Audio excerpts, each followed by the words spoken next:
Before we begin tonight's journey, take a deep breath, settle in, and let the weight of the day fall away. If you enjoy these long, quiet documentaries that help you drift into rest, we'd love your support.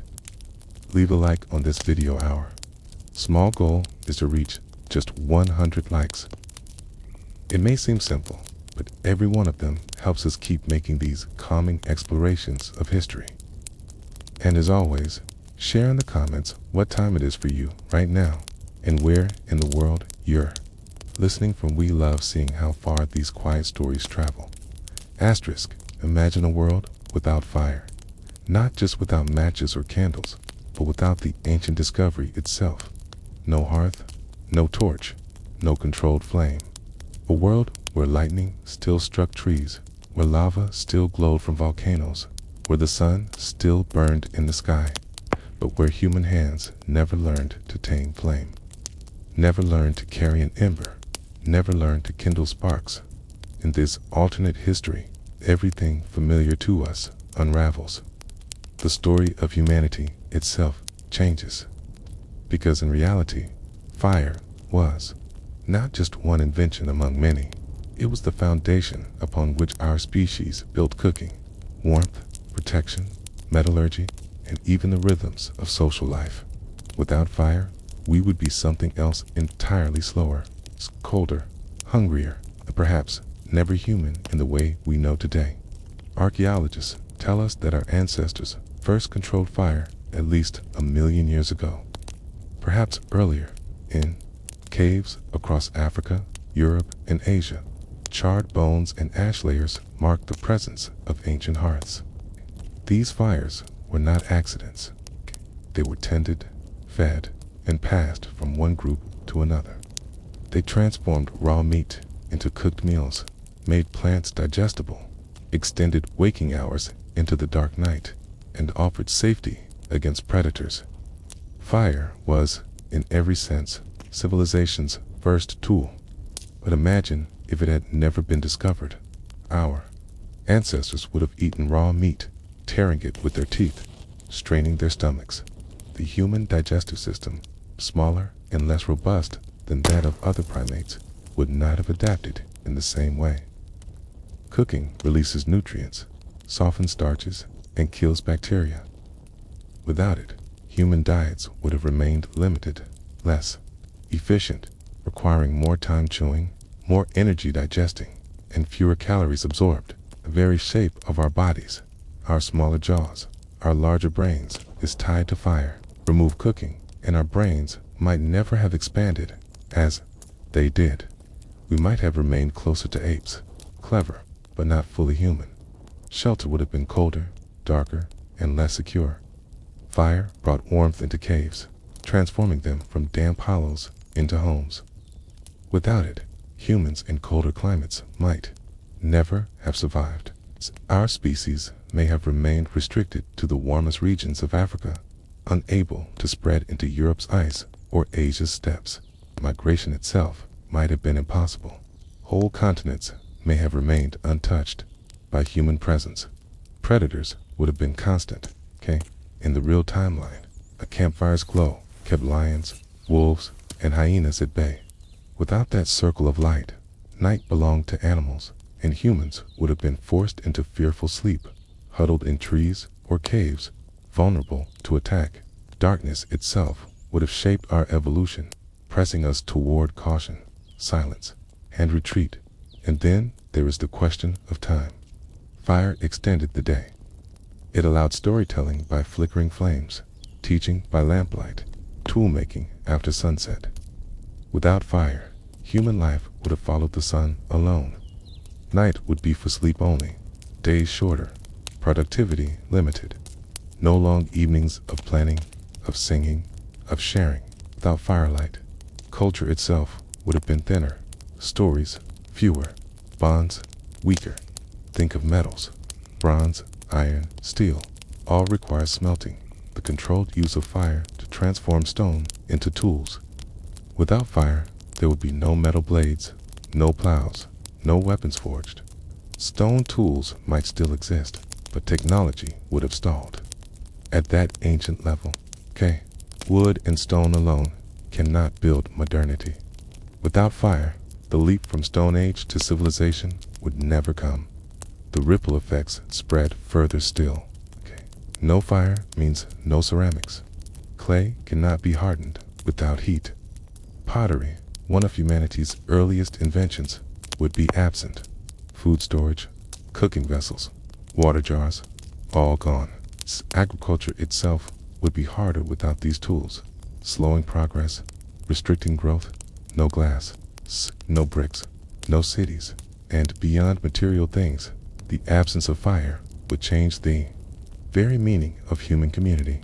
Gatherings around hearths were not only for warmth, but for connection. Firelight gave people a reason to sit together, to talk, to share. It shaped language, memory, and myth. In its absence, nights would have been colder, lonelier. Perhaps humans would still have spoken, still have sung, but the spark of shared imagination might have flickered weaker. Without fire, even science would falter. Astronomy requires long nights awake, time spent gazing at stars by firelight. Chemistry begins with flame. Medicine advanced through boiled water and sterilization. Industry, transport, power, all trace their origins to fire. To imagine humanity without it is to imagine a species forever bound to nature, never bending it to its will. And yet, despite this, life would not have ended. Our species might still exist, smaller, scattered, vulnerable. Perhaps humanity would have remained a clever ape among others, skilled at tools of wood and stone, capable of speech and culture, but never dominant. The earth might have remained wilder, less scarred by industry, its forests untouched by furnaces, its skies unmarked by smoke. In this world, you might picture a quiet landscape, forests dense and unbroken, rivers flowing unpolluted, animals roaming freely, while small bands of humans huddle in trees and caves, whispering in darkness, watching the stars they cannot study, dreaming of warmth they cannot make dot. And so, as we begin this journey into the world without fire, a question emerges softly in the dark. Would the absence of flame have left humanity weaker, or would it have left the earth stronger? Asterisk, without fire, human evolution would have been slower, narrower, and more fragile. Tate, the ripple effects would touch every part of life: food, migration, technology, and even imagination. Think first of the body. Fire gave us cooked food, which is softer, safer, and more nutritious. Anthropologists like Richard Wrangham argue that cooking made human brains possible by unlocking more calories from the same foods. It freed energy for larger brains. Without fire, humans would still chew for hours each day, like chimpanzees and gorillas. Our jaws will be larger, our teeth broader, our stomachs stronger, but our brains smaller. In such a world, thought itself might not reach the complexity it did. Art, mathematics, philosophy, all the higher functions that depend on surplus energy might never emerge. And if brains were smaller, so too would be culture. Language might still have developed, but more slowly.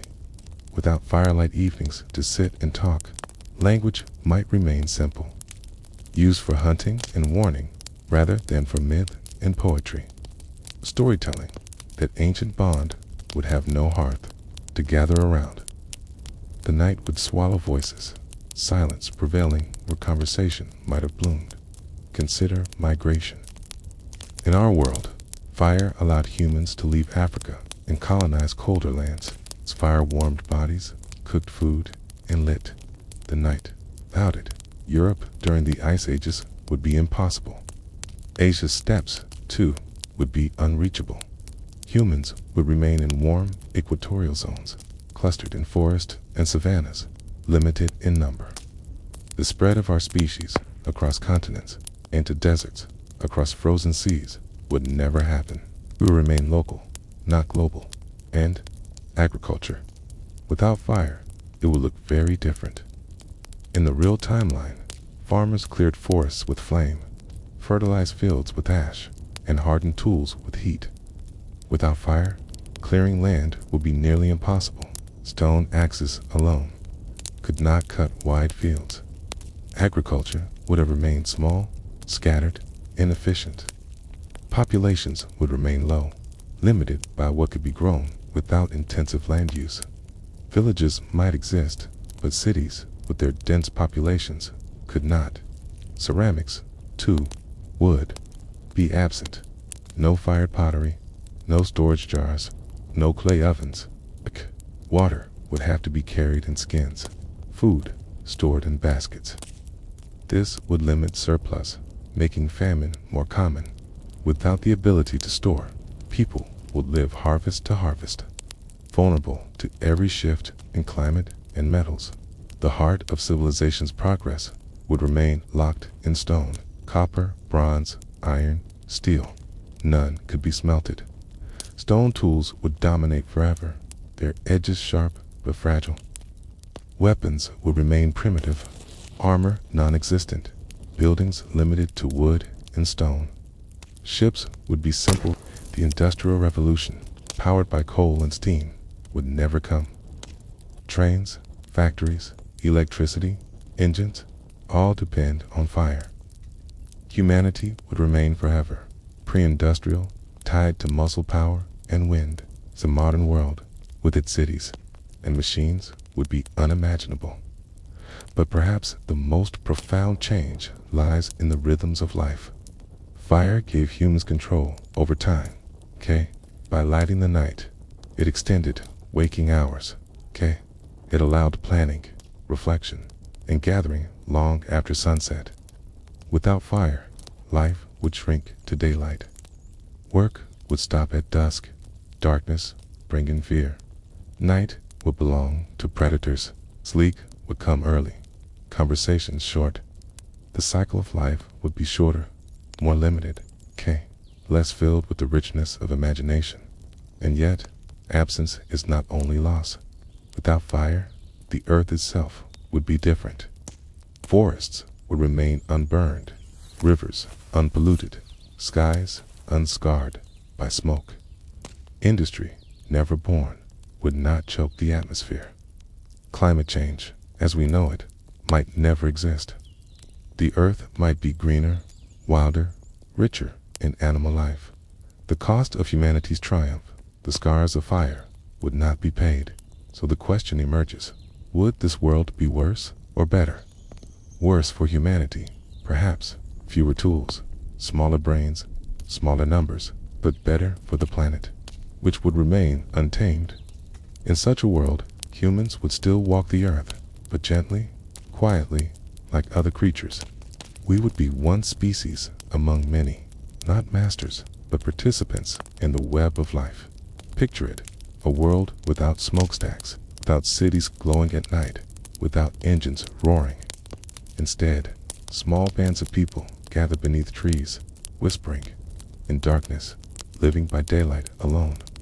Around them, forests stretch unbroken, animals roam freely, rivers run clear. It is a quieter world, a slower world, a world where the human flame never ignited. And yet, another question lingers in the silence. If humanity never discovered fire, would we miss what we never had? Or would we be content, never knowing what warmth, light, and progress might have been? Asterisk, imagine dusk without a destination. No orange Corvember to draw you in. No widening circle of warmth to mark the end of work. The day thins into gray, then black, and there is nothing to gather around. You and your small band listen for the night insects and for the soft, practiced breaths of one another. You taste cold air, not smoke. Your fingers hold tools of stone and wood, but never a coal. In this world, the first hearth never appears, and its absence quietly rearranges everything about being human. It helps to begin with the body. Your jaw is heavier, the chewing muscles fuller. Your teeth are broader and more worn, the enamel faceted by fibers and grit. Each meal takes time measured not by minutes, but by hours. You do not cook, you crush, tear, gnaw, and pound. Morning. Light means foraging for fruits in season. Tubers, buried hard in the earth. Tender shoots, raw shellfish, pried open with a flake of stone. Marrow coaxed from a cracked bone with careful blows. High-protein foods are rare prizes. Most days of starch, sap, and fiber, all unsoftened by heat. Chewing owns your schedule. Without cooking to loosen cell walls and denature proteins, you must spend long stretches processing food in your mouth. Watch a chimpanzee with a wadded pithy plant how the jaw works, how the molars grind. Your days look like that. 6, 7, sometimes 8 hours of mastication, interrupted by walking, scanning, prying, and swallowing. The boring parts of life, finding something edible, making it safe enough, getting it down, become the main work of being human. Your gut answers to this regime. It is bulkier, hungrier for fermentation. The intestine's job is hard without heat. Cooking outside the body, what a modern anthropologist might call external digestion, never arrives. Digestion remains a fully internal ordeal, costly in energy. The payoff is smaller. Calories stay trapped in raw fibers. Starches resist you. Parasites endure. You learn tricks your great-great-grandparents learned. Soak seeds in cool stream. Water to leach bitterness. Mash tubers against smooth rocks to break cells open by pressure. Dry slivers of fish on wind and sun to make them keep a little longer. You invent every low-temperature method the world allows. You just never cross the line that turns water to boil and food to stew. A small scene, you kneel at a river, hands numb from the flow, lifting a flat stone. Beneath it, slow creature snails, a crayfish shift sluggishly. You have a flake with a keen edge. The snail shells crack. The wet meat is swallowed whole, the grit and all. The crayfish you split, then scrape. You wince at the cool slickness. Your stomach rumbles not from appetite, precisely, but from the labor you've just given it. Your band spreads along the bank, each person intent on the small jobs of survival. Rinsing roots, pounding with a rounded stone, spitting out fibers that refuse to break. In your palm, the stone flake gleams. Stone remembers every blow. It is the closest thing you have to a flame, a captured moment of force, a controlled edge. Protein is better when you can get it. Sometimes you find a carcass, zebra, antelope, hippo. Without fire, bacteria, and flies arrive as quickly as you do.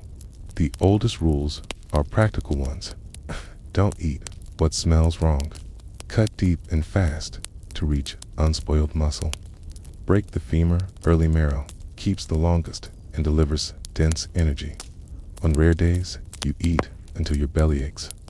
On most days, you leave with strings of meat and a smear of fat on your cheekbones, then spend the afternoon fending off the results in your gut. You learn which plants calm the cramps and which saps coat a sore mouth. Medicine is not a science so much as a notebook the size of a hillside. It's added to in whispers and gestures, one leaf at a time. You keep walking. Without hearths, you cannot settle far beyond the latitudes where night is merely cool. Warmth is the sky's job, not yours. In rainy seasons, you look for overhangs, for dens scraped by other animals, for thickets with a dry center. You never build a home around a central pit. There is no pit to build around. The geometry of your shelter is negative space. The places where wind doesn't cut, where scent doesn't carry, where a leopard's line of sight is broken. A ring of logs to hold back sparks would be nonsense to you. You are spark's stranger, not their keeper. Predators teach your nights without firelight to draw a border. You sleep like a herd animal, ranged so that a nose or a foot brushes a neighbor at all times. The oldest among you does lightly. The youngest curl under arms and behind knees. Someone wakes every little while, not by duty, but by the way fear and habit braid together. You learn which sounds belong to owls, which are hyena banter, which silence means a cat has stopped moving. On unlucky nights, you climb trees before the dark thickens, accusing branches that flex under you but break under a heavier body. You learn to make a bed of leaves you don't crush, to step without snapping small wood. Fire could have drawn a circle that says, "Not here." In its absence, your entire body draws the line, one muscle at a time. Your tools reflect the missing element. Fire-hardening tips of wooden spears never exists. You carve points until your palms blister. Then you learn to soak the wood in salty brines, to stiffen it a little, to orient the grain as you whittle so it resists splitting. Glue stays weak. The resins you soften are warmed by sun and skin. Not call-so bindings must do the work. Sinew and plant fibers, twisted and untwisted in tedious cycles, hold stone heads to shafts. You learn knots that don't slip when wet, lashings that won't rot too quickly. In a cookfire world, a poor haft can be mended by a brief pass through flame to tighten it. In your world, you use patience and pressure, and you accept more failures. Some places do you an unearned favor, okay? Hot spring lets you blanch shoots or soften a tough mollusk. A sun-heated slab becomes a low, steady dryer for thin sliced meat. A seam of bitumen oozes where a hillside leaks. Brains are expensive organs. In the world you know, cooking pays part of the bill. Here, without flame to pre-digest food, the budget is tighter. You might be thinking as you chew a mouthful of fibrous root and watch your companions do the same. Would our minds be smaller? Perhaps only a little, perhaps a lot. Shows in small ways. Problem solving still guides you how to split a bone with minimal waste. Where to stand so an antelope does not catch your scent. How to cross a stream in flood without losing a child. Cumulatively, without the caloric surplus that cooked diets grant. Fewer brains reach for the extravagances of memory that stack beyond immediate need. Myth, number, map, story for story's sake. The boring work of calories and safety stretches just far enough to make those luxuries rarer. Illness tracks the limits. Parasites survive in raw flesh and on unboiled water. You develop an eye for worm scars in fish muscle, for the tiny cysts in wild pork, for the odd fizz of bad ferment. You choose springs over pools when possible. Bury latrines of river and accept that sometimes the river chooses for you. Women learn by brutal arithmetic how often lactation suppresses fertility and how hunger stretches that interval further. Children wean to raw food and raw water. Some do not survive the transition. Your group size never balloons. A hearth means no grain porridge, no soft first foods, no boiled water to cheat a toddler's luck. You become good at mourning without making a ceremony of it, and grief lays low in the same way your sleep does light. Frequent, ready to stand, whether writes the rest of your calendar. A cold snap is not something you endure. It is something you avoid. Bands move as birds do, trailing warmth, hugging coastlines where raw food is easiest. Shellfish, seaweeds, stranded fish after storms. Inland, you learn 2 or 3 routes that daisy chain, edible stops, and shady sleeping places. Without fire, night travel is almost never wise. The moon matters in a way that is mathematical without ever being recorded. You learn whole routes. By moon phase, that one low ridge you can cross on a fat waxing gibbous, but not on a thin waning crescent. Your feet are your weather app. The soles tell you what last night's dew did, and you translate it into whether a slope will hold. You would notice a difference in landscapes. Others later will take for granted. Peoples who master fire often burn edges of savanna to flush game and green up fresh growth. They make patchwork mosaics with flame and wait for herbivores to come. None of that happens here. Grasslands stay smoother in their age. Thickets grow denser, less interrupted, richer in the small drama of hidden nests. The places where human fingerprints usually appear charcoal flecks in soil profiles, soot in cave ceilings, a scattering of cracked fire rock or blank. Archaeology becomes a puzzle with pieces missing, not by accident, but by design. Your design, the design of never knowing flame as a servant. Does this world feel narrower? It is, and yet you find its spaces.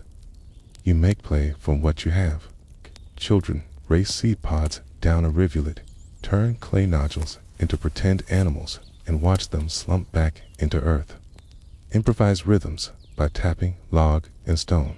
Adults turn plant fiber into cordage with the same meditative twist. Twist, twist, making lengths that only an accountant of knots would love.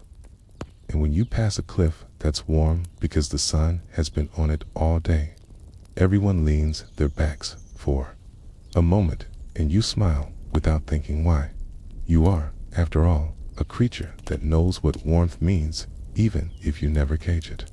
What is lost is not a single thing, but a bouquet of small conveniences that in our world is added up to a turning point.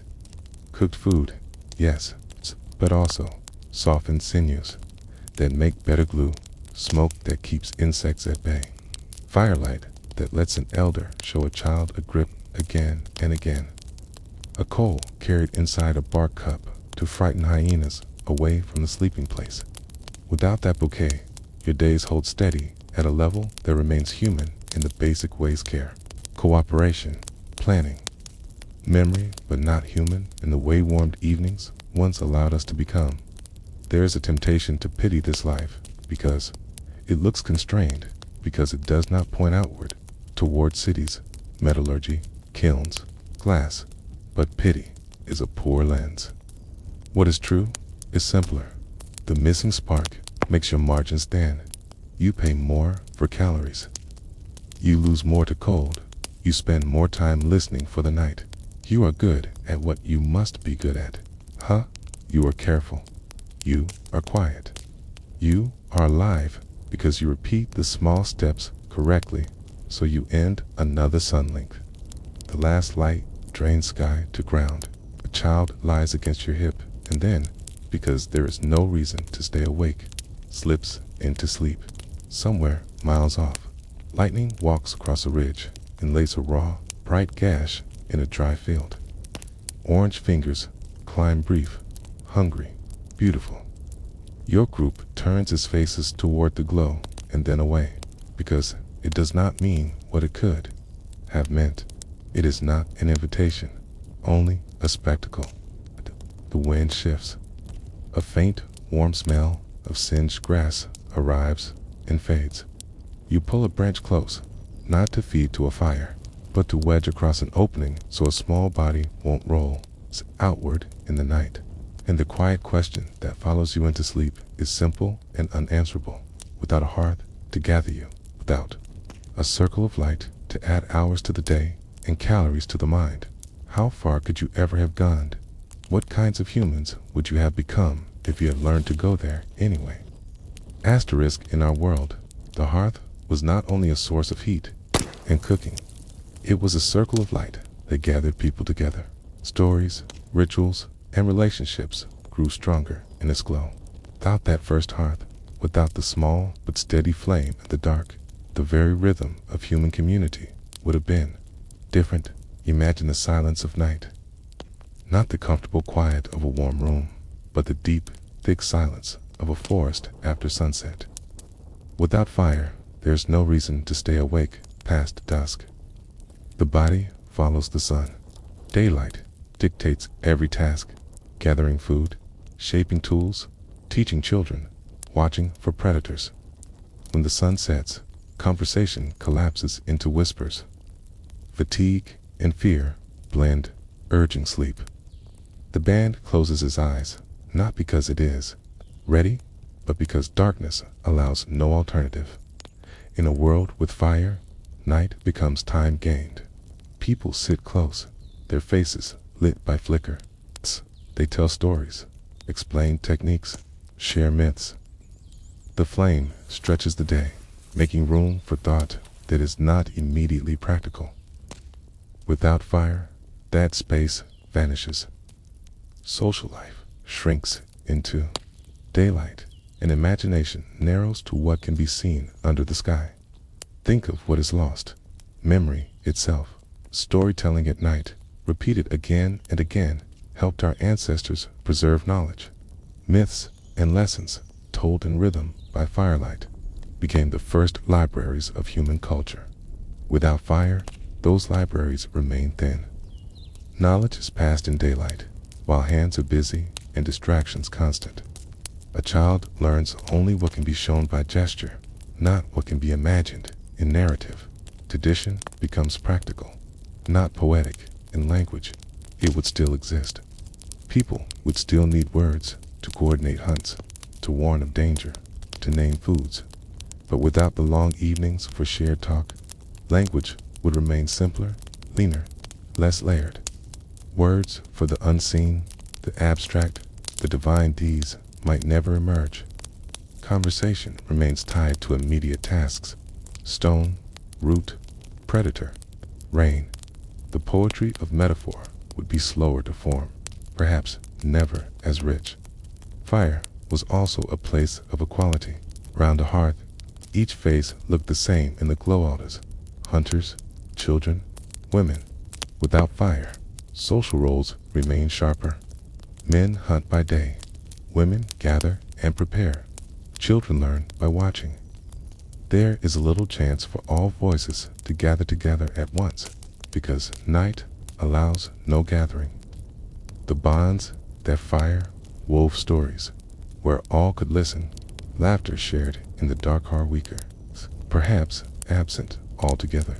The hearth also created time for teaching, tool making, knot tying, sewing, carving. All are tasks that benefit from long hours of practice. Fire allowed those hours after sundown. Without it, skills must be crammed into daylight. A young learner receives fewer lessons, slower progress. Knowledge does not spread as far or as deep. Even spirituality feels the difference. In our world, flames became symbols, sacred, dangerous, eternal. Myths grew around them. Fire stolen from gods, fire gifted by ancestors, fire as purifier. Without fire, other forces take its place. Water, wind, stone, shadow. Rituals center on rivers and storms, not on flame. The spark of divinity, so central in so many cultures, never ignites. And what of safety? Fire kept predators at bay. Without it, humans huddle closer, climb more often, move more cautiously. Fear of the night becomes permanent. Communities remain smaller, scattered, less confident in the dark. The boldness to venture further, to expand into unknown lands, is diminished. A band without fire may never gather into tribes, never grow into villages. Its size is limited not by imagination, but by vulnerability. Yet, not everything is lost. Even without a hearth, people still care for one another. They still whisper stories, though short and fragmented. They still laugh and sing, though softly. In daylight, bonds remain. Fire did more than cook food and light the night. He gave humans the power to leave the cradle of warm climates and move outward into the cold. With flames carried from place to place, our ancestors walked into Ice Age valleys, crossed snowy plains, and adapted to worlds that otherwise would have killed them. Without that first hearth, migration itself would have been stopped by cold. The spread of humanity would have been slower, narrower, and forever bound to warmth. Imagine the first winds of winter without fire. The air cuts, not gently, but sharply. Your body shivers, trying to generate heat from within. You curl closer to companions, stacking your warmth together. At night, when frost settles on the ground, you find only two choices: keep moving or freeze. There is no flame to dry wet skins, no coal to warm cold hands, no torch to guide the path through snow. The forest offers shelter, but not heat, in the real timeline. Fire allowed humans to reach Europe and Asia, surviving Ice Age winters by building shelters and warming them. In this alternate history, those migrations stop at invisible borders, drawn by cold. Beyond certain latitudes, people cannot live. They turn back toward equatorial forests, toward coasts where water keeps nights mild. Entire continents remain empty. The great expansions that shaped history across Eurasia into the Americas never occur. Humanity remains a tropical species, trapped in its birthplace. Diet reflects this boundary. In cold regions, fire allowed people to cook meat, soften roots, and boil grains. Without it, many foods are inaccessible. Frozen carcasses cannot be thawed. Starchy tubers remain indigestible. Grains are tough, bitter, resistant to raw consumption. Agriculture, even if discovered, stays fragile, like the warmth of cooking. Crops provide less energy. Farming never supports large populations in cold zones. Villages, if they exist, are small and scattered, vulnerable to every frost. Clothing, too, remains limited. Animal skins can be scraped and tied, but without heat, they cannot be softened, shaped, or smoked for preservation. Furs rot more quickly, stiffen with age, and tear under strain. People wrap themselves in skins, but lose much of their protection within weeks. The cold always wins. Consider also the predators of the north.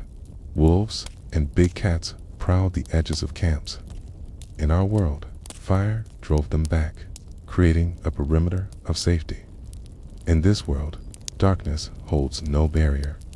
At night, the eyes of predators gleam closer, their paws sound louder, their breath condenses in the same air you try to breathe. You climb trees more often, sleep in clusters more tightly, but losses are frequent. Entire families may vanish in a single night. Fear of predators becomes a permanent brake on migration. Even the earth itself resists you. Fire hardened wooden spears, making them sharper and more durable.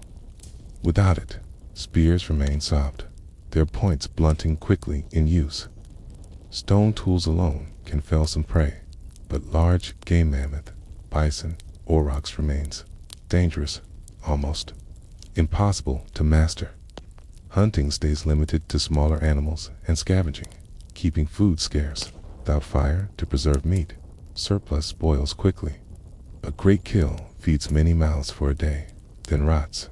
The chance to build storage, surplus, and settlement never comes. The absence of migration reshapes the world's map. Europe remains forested, its caves filled with bears and lions instead of human families.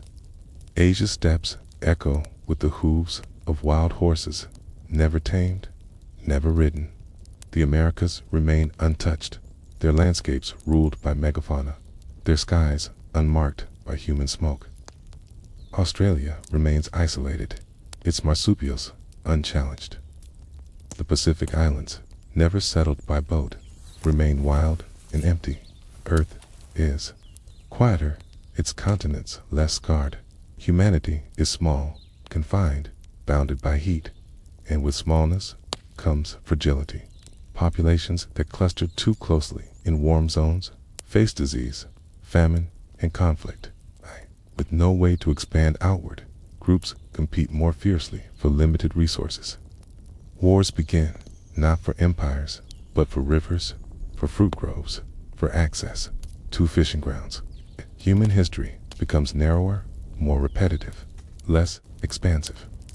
There are no great migrations to spread languages, no vast journeys to connect cultures. Isolation defines communities, yet in this narrower world, balance with nature endures. Forests grow untouched. Deserts shift only by wind. Animals thrive in their ranges, unthreatened by humans. The earth breathes more easily, greener and fuller. The absence of fire keeps the planet wilder, even as it keeps humanity smaller too. What does this frozen migration mean? It means that the path we know, of continents filled, of cultures colliding, of history woven across the globe never unfolds. Humanity remains local, fragile, tropical. The world remains broader, quieter, untouched, and here a question flickers, faint as starlight on cold stone. If migration had stopped at the edge of cold, if fire had never opened the world, would we have remained gentle wanderers of forests and coasts, or would we have found some other spark, some other way to push into the dark? Asterisk, to live in a world without fire is to live in a world where every bite is harder, slower, and less nourishing. The act of eating, which in our world is softened by cooking, becomes the central burden of existence. In this alternate path of history, food is never roasted, never boiled, never baked. It is raw, fibrous, stubborn, and often unsafe. The human day is shaped less by hunting and gathering than by chewing and enduring. Picture a morning in such a world. The sun lifts slowly, and a band of humans begins its search for food. They spread through trees and brush, eyes sharp for berries, roots, insects, and small prey. There is no thought of kindling a fire to prepare what they find. The food must be consumed as it is. Tuber, dug from earth, is washed in a stream and eaten raw. Its flesh is starchy and hard, difficult to chew. Hours later, stomach cramps follow the result of toxins and fibers that cooking might have broken down. But there is no alternative. To eat raw is to gamble with digestion. Meat, too, is consumed raw. A carcass, if found, must be cut quickly, with stone flakes. Flesh is tough, slippery, and cold. Marrow is prized because it is rich and easier to eat. Organs, though risky, are swallowed because they provide nutrients. Parasites are a constant threat. Worms and bacteria slip unnoticed into bodies. Illness is common, death frequent. Without fire to sterilize, the line between food and poison blurs. The chewing itself consumes much of life. Anthropologists studying apes find that they spend up to 6 or 7 hours a day chewing. Without fire, humans follow the same path. Jaws grow larger, muscles stronger, teeth flatter. Faces are shaped by the burden of mastication. Imagine row after row of adults, sitting with jaws working steadily, their conversations broken by the labor of eating. Speech is limited not just by vocabulary, but by the constant occupation of mouths. Children face an even harsher struggle. Without soft porridge or boiled roots, their first foods are raw and fibrous. Many cannot survive the transition from milk to solids. Infancy stretches longer, mothers nursing for years to delay the danger of raw food. Population growth slows. Mortality stays high. Nutritionally, this world is poorer. Cooking releases calories hidden in starches and proteins. Without it, meals provide less energy. People must eat more to survive, yet often they have less. Bodies remain lean, small, and weak. Brains, demanding organs, cannot grow as large. Evolution bends differently. Energy goes to chewing muscles and intestines, not to thought. The result is a humanity less intelligent, less imaginative, less capable of building beyond immediate needs. Even plants themselves resist. Beans, grains, and many roots contain compounds that cooking destroys: lectins, tannins, bitter alkaloids. Without fire, most are inedible. Agriculture, if it arises at all, is limited to foods that can be eaten raw. Fruits, nuts, some greens, grains, the staple of civilization in our world, never become staples here. Bread, porridge, rice, pasta, these foods never exist. Farming remains marginal, unable to support cities or surplus. The very rhythm of life is slower. Routine requires bursts of energy, but the digestion that follows is long and exhausting. People spend much of their day chewing, digesting, recovering. Evening brings no relief. Without fire, there is no warm meal to close the day. Food is eaten cold, tough, and raw. Sleep follows not satisfaction, but fatigue. It is easy to overlook how much cooking gave humanity. In a world without fire, the rhythm of hunger is sharper, harsher, and less forgiving. Seasons shape survival with an iron hand. Without cooked food, without storage jars or preserved grain, winter becomes not just a challenge, but an ordeal. Human lives are bound tightly to what the earth offers raw. And when the earth withholds, starvation arrives swiftly. Picture a late autumn day. Leaves fall in thick piles, and fruit trees stand bare. The berries that fed families in summer are gone, their sweetness replaced by shriveled skins on empty branches. Roots remain in the soil, but many are tough, bitter, and poisonous. Unless cooked yet, there is no cooking. Tubers, if chewed raw, bring cramps, or worse. Nuts are safe, but scarce, their shells hard, their meat dry. Insects hide deep underground. Game animals grow leaner, harder to find. In our world, people use fire to dry meat, smoke fish, and boil grains into porridge to last the winter. Here, there is no such storage. A carcass, if killed in late autumn, rots within days. Families gorge when food is fresh, but nothing lasts. Fat, which might sustain through cold months, goes rancid without smoke or salt. The bones yield marrow, but marrow despoils quickly. By midwinter, supplies are gone. Hunger becomes constant. Stomachs cramp and ache. Children cry weakly, their bodies small and brittle. Adults chew bark, leaves, and whatever roots they can find, though many offer little nutrition. Some turn to scavenging carcasses, frozen by cold, scraping flesh stiff with ice. The cold preserves food in a way, but it also makes it harder to chew, harder to digest, harder to survive on. Every bite takes effort. Every meal is a gamble. Water itself can kill. Streams freeze. Ice is eaten in desperation, but without warmth to melt it.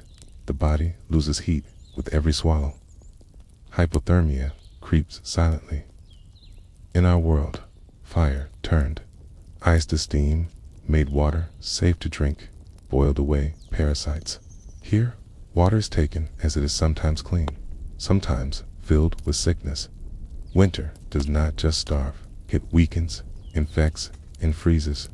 The toll is especially brutal on the young and old.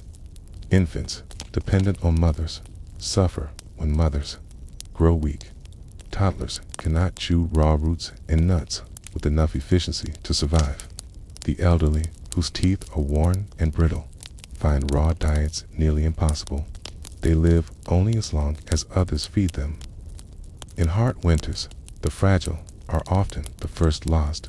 In migration, the answer in warm months fails in snow.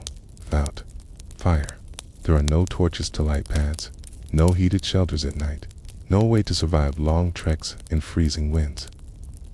Bands cluster closer, huddling in caves or under rock ledges, moving only when absolutely necessary. Isolation grows. Survival becomes an inward battle. Even agriculture falters.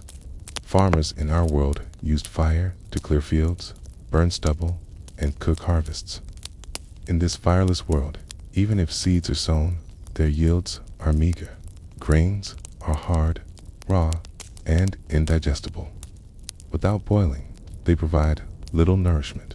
Harvests cannot sustain a village. They can barely feed a family. Winter famine becomes inevitable. Hunger changes more than bodies. It changes minds.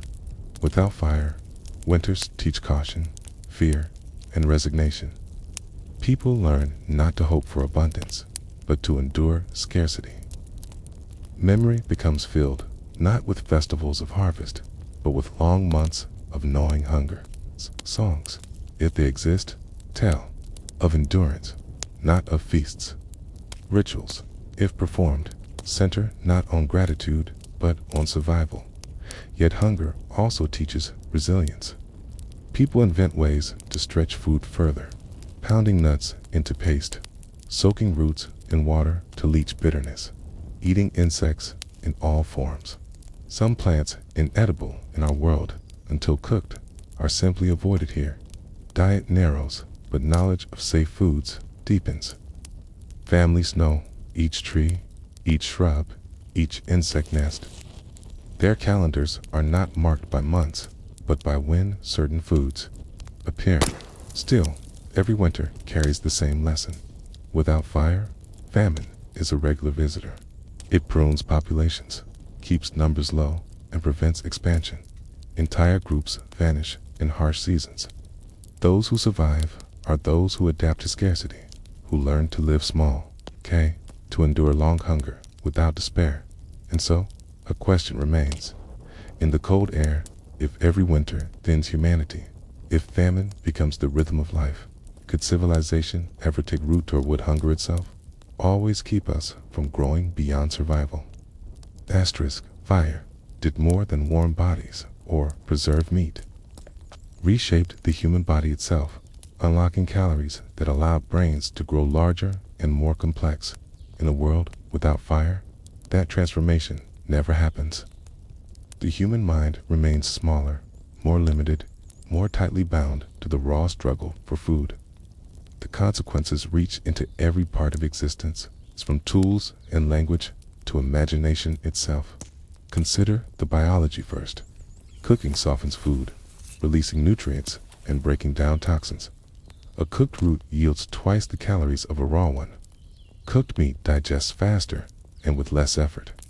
In our timeline, this abundance of energy freed our bodies to shrink jaws and intestines, while brains expanded to extraordinary size. Without fire, that trade never occurs. Jaws remain large, chewing muscles thick, intestines long and costly. Brains remain smaller, conserving energy. Evolution favors bodies built for grinding and digesting, not for long hours of abstract thought. A smaller brain does not mean no intelligence.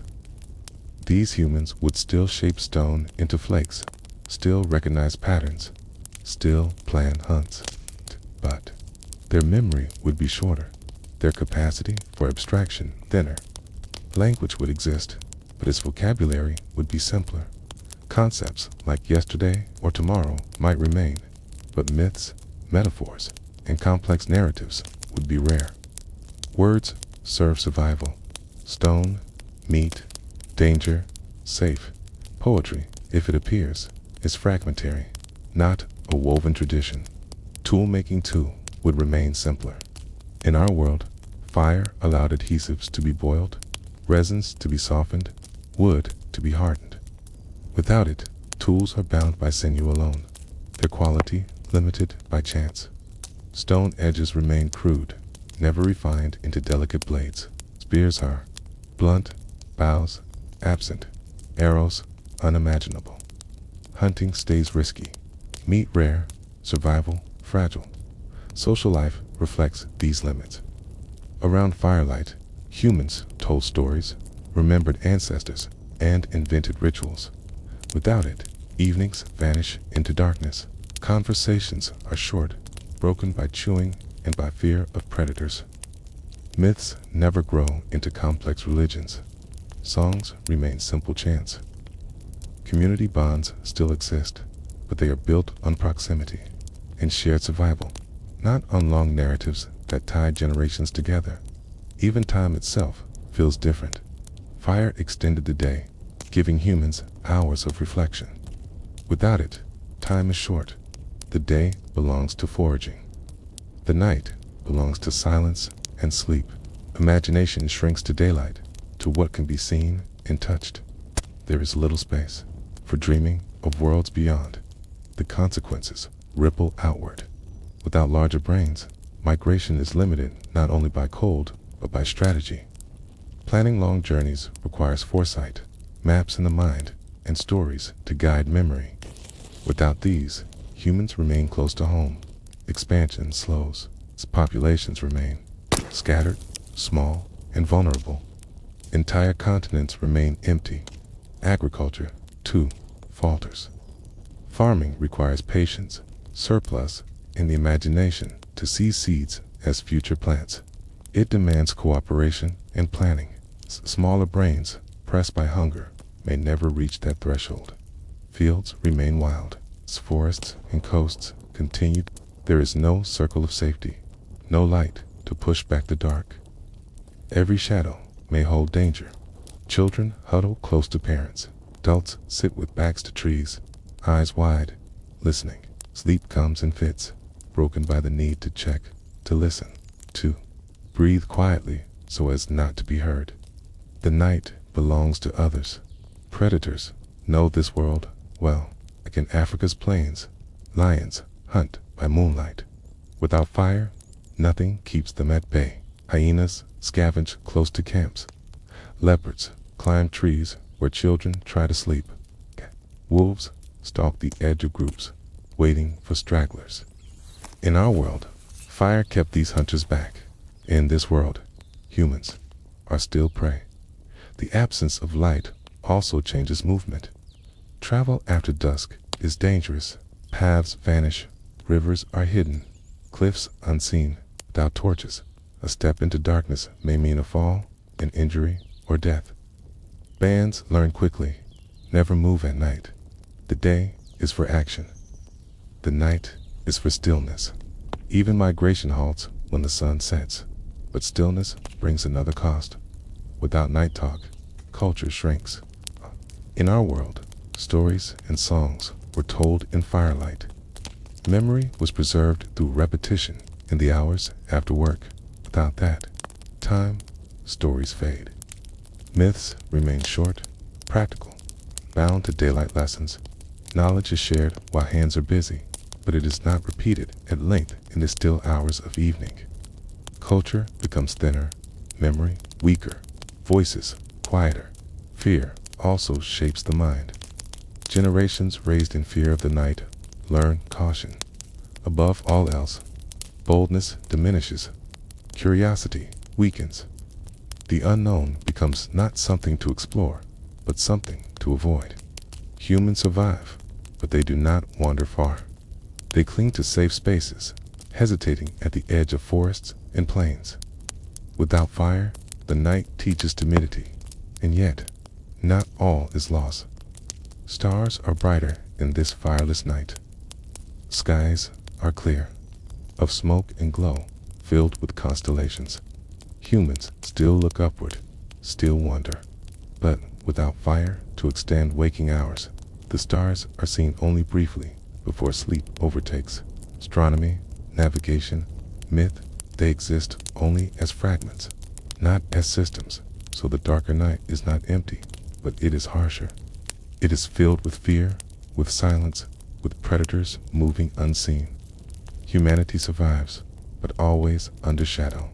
And so we must ask, if the night remained forever dark, if no flame ever made it safe, could humanity have ever conquered fear war?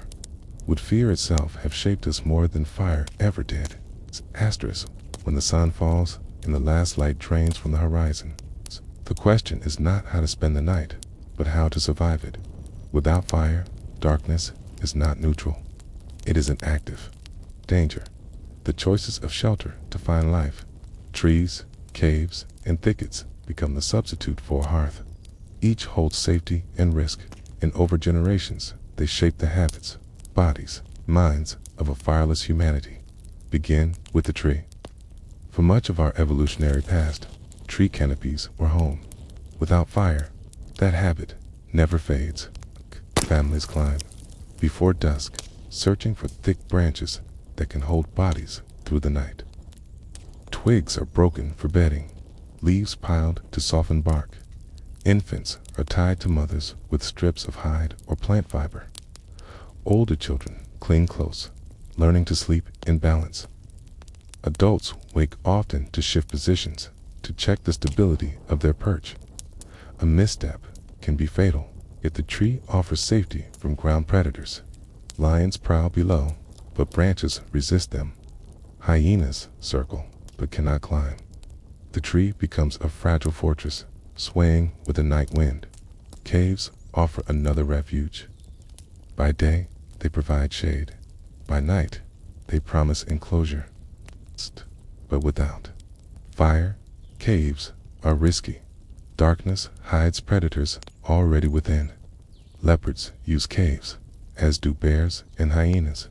A family may enter only to find the space claimed. Okay? Even when empty caves are damp and cold, the air heavy with silence. Without fire, too dry walls or warm stone, caves chill the body. Still, they are used because stone between oneself and night feels safer than nothing at all. Families crowd together, pressed shoulder to shoulder, relying on body heat. The closeness brings comfort, but also disease.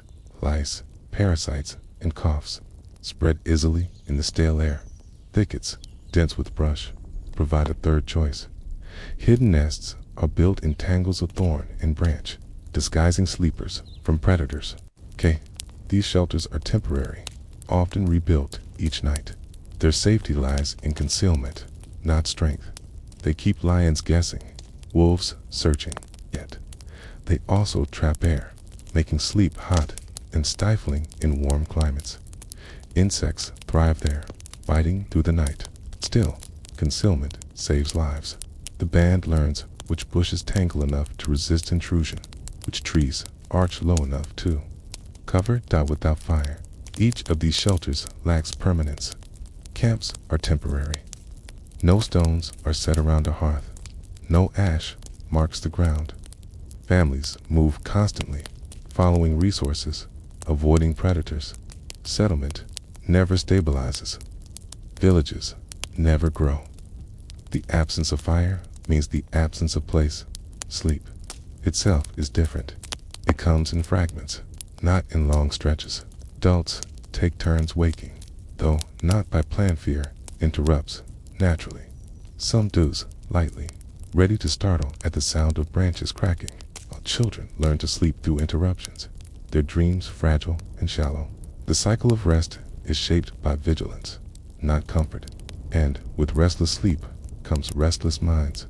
Dreams, perhaps, are shorter. Imagination, unshaped by long, uninterrupted nights, does not weave into the same myths. Memory suffers when sleep is shallow. Knowledge fades more easily. The bond between generations weakens when elders cannot retell stories at length. The absence of fire leaves no safe place to claim as home. Trees, caves, and thickets serve only as temporary shelters. Humanity adapts, but never roots. And so, we wonder if people had never learned to sleep by firelight, to dream beside glowing coals, would the very nature of our rest have shaped us differently? Would we be a species less capable of memory, less able to dream, asterisk, in a world without fire? Darkness is not simply the absence of light, it is a boundary that presses inward, reshaping human culture. Around a fire, people in our timeline stretched the day into night. They told stories, sang songs, taught children, and planned hunts. Without it, the night remained silent, a curtain that cuts off speech, thought, and imagination. Picture the moment after dusk. Families climb into trees or crowd into caves. The last words of the day are short and practical. Warnings, reassurances, reminders. Then silence falls. Voices risk drawing attention. Laughter risks discovery. Even whispers feel dangerous, swallowed by the stillness. The only sounds are the night chorus of insects, the distant howl of predators, the restless shifting of tired bodies. Without fire, language itself develops differently. In our world, words expanded in the hours of darkness. Myths were told again and again, repetition weaving them into memory. Vocabulary stretched beyond immediate survival into the abstract, spirits, gods, destiny. Without these hours, Language remains lean, serves the day, naming foods, warning of danger, describing tools. There are few words for the unseen, few chances to imagine the invisible. Stories survive, but they are fragments. Lessons are spoken quickly during the day, between tasks. Memories are shared briefly, then forgotten. Knowledge is passed by action more than by word. A child learns by watching, not by listening. The world remains practical, immediate, shallow, without night talk. The great chains of myth, tradition, and history never lengthen. The silence also weakens bonds. Firelight in our world was democratic. All faces glowed equally in its circle. In its absence, hierarchy hardens. Those who hunt speak to hunters. Those who gather speak to gatherers. Hey, and there is little time for the entire group to share one conversation. Communities remain smaller, more fragmented, less united. Even imagination falters. Without hours of darkness to dream aloud, songs and myths shrink. Rituals remain tied to daylight waterfalls. Stones, animals not, to the mysterious glow of flame. Art may still arise, scratched into stone or shaped in clay, but it grows more slowly, less richly. Culture is not absent, but it is quieter, narrower, less layered, and yet the silence has its own lessons. It teaches listening. People know the sounds of night intimately. The shift of wind, the crack of branches, the breathing of predators. The hearing sharpens, their awareness deepens. They move softly, speak sparingly, live carefully. Survival depends not on loudness, but on quiet. Still, the absence of speech leaves a gap. Without long nights of storytelling, humanity does not dream as boldly. The stars above may inspire wonder, but they are observed in silence. Myths are not told beneath them. Constellations remain unnamed. The sky is beautiful, but mute, and so the darker night is not only fearful, but empty. It lacks the voices that would have filled it. It denies humanity. You learn to read the cold the way other creatures read scent. It is not only a temperature in the air. It is a texture on the skin, a taste at the back of the throat, a thin tightness inside the nose when you breathe. In a world without fire, warmth is not something you make. It is something you find, something you chase, something you lose. Your band lives close to the line where night does not bite hard enough to kill. In almost everything you do what? Paths you choose, which hills you avoid when you sleep, when you walk answers to that moving line. At dawn, the ground still holds the night. Okay? Do beads on grasses and notches the edges of your footprints with silver. The youngest among you coughs softly, that dry, unhelpful cough of air, chilled below comfort. You do not linger, without heat to dry what the air lays on you. Damp becomes danger. Cloaks of scraped hide feel heavier where they're wet at the hem, and the plant fiber plating you've woven into belts and ties turns rough and cold against skin. Use shoulder tools and step into the thin sun like animals do. Faces turned, eyes narrowed, as if praise might coax more warmth out of it. The frontier that holds you is invisible but specific, okay? Traces coasts and low wetlands, avoids uplands, where a clear night can drop frost even near the equator. Snakes around cold river mouths, where ocean currents surface and steal heat from the air. It changes with clouds, with wind direction, with the fickle path of storms, so you keep it in your head as a map of places, not lines. The bay that fogs too often, okay? The ridge with dew like glass. The swale where the night wind collects, where your descendants will someday draw isotherms. You remember trees and rocks by how morning felt under them. You know from rumor, more than from experience, what lies beyond. Bands have gone north in the wet season, when nights were forgiving and days kind. Some returned with stories of grasslands wider than sight and animals thick as rain. They talk, too, about a different night than air, quick stars, a breath that hurts. Those stories ride back on the backs of survivors, and the survivors are always fewer than the ones who left. In a fireless world, curiosity has edges you can cut yourself on. You press along coasts because coasts warm you even when they don't feed you.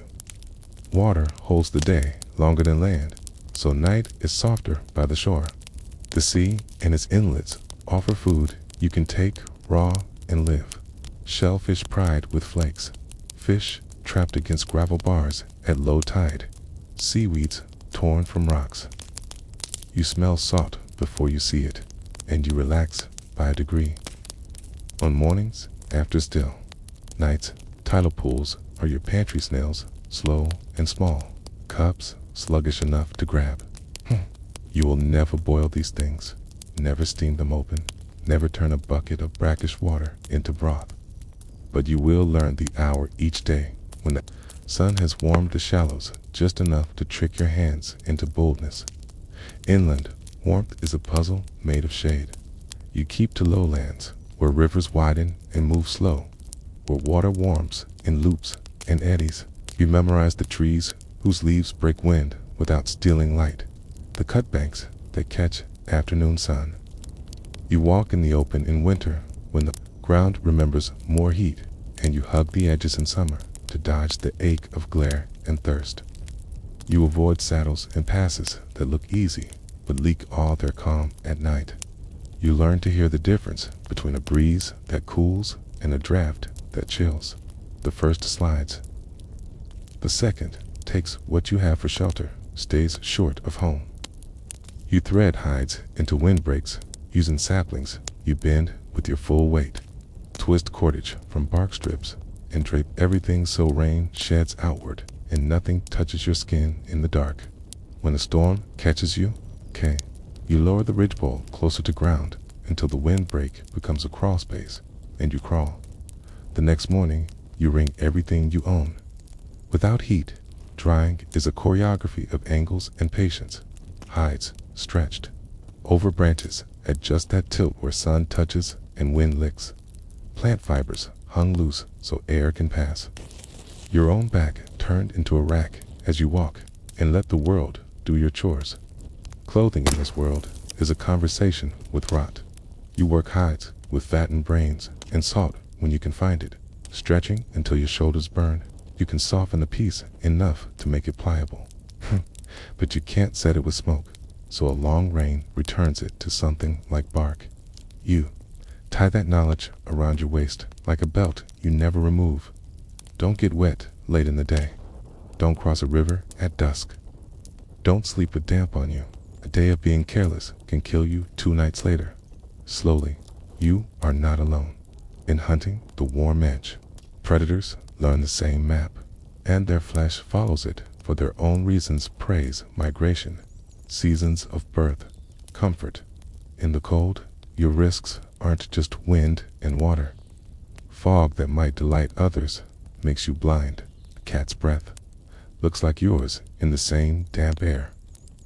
Its sound is the quieter one. In our world, torchlight would turn eyes into jewels and lines of sight into choices. Here, you depend on the dull knowledge of where danger tends to stand, and you keep your sleeping places where night breeze moves one way, not back and forth. It's the smallest geometry in angle and scrub, a gap in mangrove root beaks. Your craft cold changes hunger. You could gorge a little on fat if you had a way to keep it. You don't. Fat spoils, and even when it doesn't, eating it chilled is like swallowing a slow stone. In colder months, you prefer marrow for the same reason. You always have dense energy, a slick that laughs at your weak teeth. But you can't cache bones, long they go to hyenas, 2 dogs that shadow you. So your day becomes a chain of small foods that warm only because chewing moves blood through jaw and neck. Greens wilted by sun, but not heat. Insects too slow to flee. Fruits that grew in sheltered pockets. In our world, people in cold weather cook dense food and carry it as heat in the hand and the gut. In yours, heat must come as the day does, from above. Sometimes you climb to see. It is not wise high places cool fast, but information is a kind of warmth too. A promise that you will pick the right side of a choice later. You take the ridge at noon when stone radiates and sit with your legs stretched, letting the rocks, hoarded sun, find your thighs. From there, you can see what the wind was hiding on the flats. A line of water you thought was dry. A flock of birds, that means fish, are working a shoal. A herd bedded where you can circle closer without being winded. You read small shadows for their meaning trees enough to break a north wind, slopes that will pour cold down like a spill at dusk. The map you carry has no edges of paper. It has edges of feeling, the place where breath stopped being easy on, the last trip, and the place where it will again if you forget. There are refuges that pretend to be magic. Once, 2 valleys over, you found a seep where hot water feathered from a crack. The stream it fed was warm to the touch a little way down, then merely sweet cool beyond that. You did not understand the reason. You understood the relief. Key. Waded to your calves and felt the ache leave your feet in an exhale that shook your shoulders. Others bathed too. You learned quickly that the warmth was a trickster. It thinned at dusk and vanished under stars, returning as scald only at sunrise when the shock could break a heart. If you had fire, you might have made that place a long camp, but without it, the spring was a kindness you could not rely on. You left with thanks and a private prayer that the earth would remember you kindly again. Somewhere else, ice writes laws in places where you will never live. At latitudes you know only through stories. Water turns hard part of the year, and everything that touches it must be ready to break or wait. You think about that sometimes when a shallow puddle crusts with a clear film one morning and cracks under your toe like glass. It is a toy at your feet and a warning from far away. If you had fire, you could contest such places with shelters and hot food and plans that include being wrong. But you do not. You turn your back on the slope where frost lingers even after the sun is on it and cut toward lower ground with a quiet agreement among you all. This is our edge. We do not go past it. Children learn the edge the way they learn to hold a flake, safely, by watching and then by doing it without being told. You teach them rules that sound like stories. Don't sleep where your breath stayed white at sunset. Don't step into dark water you can't see through late in the day.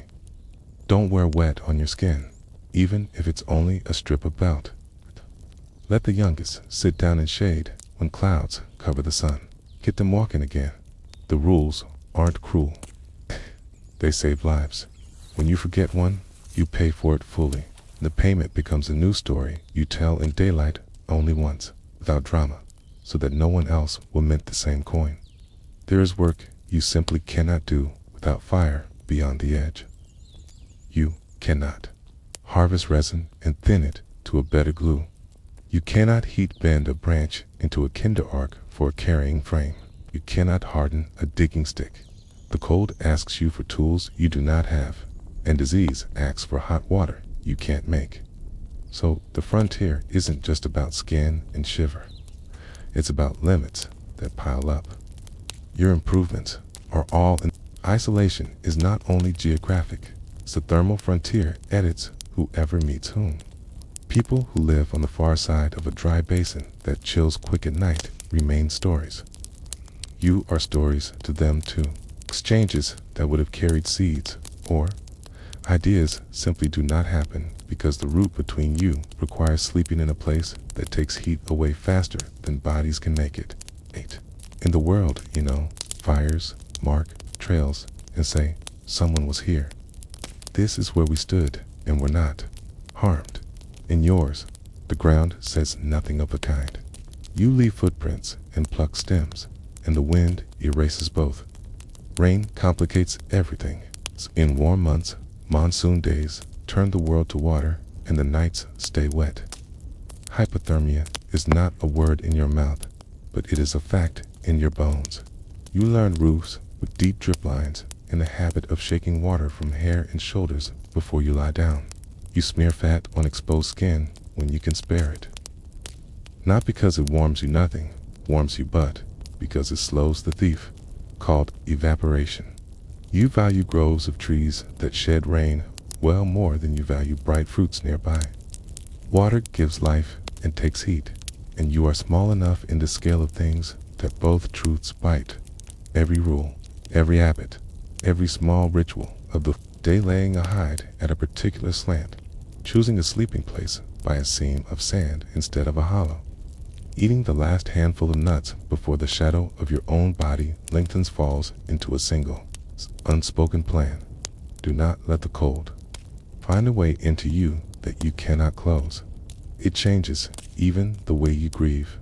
Burials happen where digging doesn't soak you. The newly dead are laid where carrying them does not cost the living too much heat at dusk. You do not linger long at any resting place that evening. Memory is shared later at noon, when the rock is warm enough to sit on. Looking up at a clear night sky from your safe band of latitude, you have the same stars I do.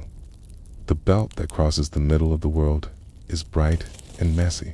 The path of the wandering lights is obvious if your eyes are good. You might give names to 2 or 3 clusters and never speak of them aloud under a new moon, because speaking under a new moon is foolish.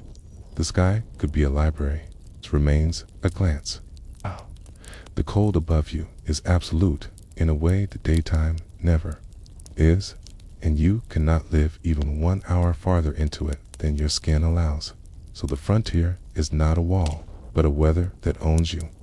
You edge toward it and away from it, like a hunter edging toward a wary animal close enough to take what you need, far enough not to be hurt.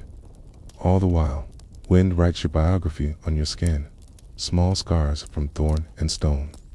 The rough patches where hide ties rubbed, the pale trace of an old chill when you crossed a stream too late one day in the season.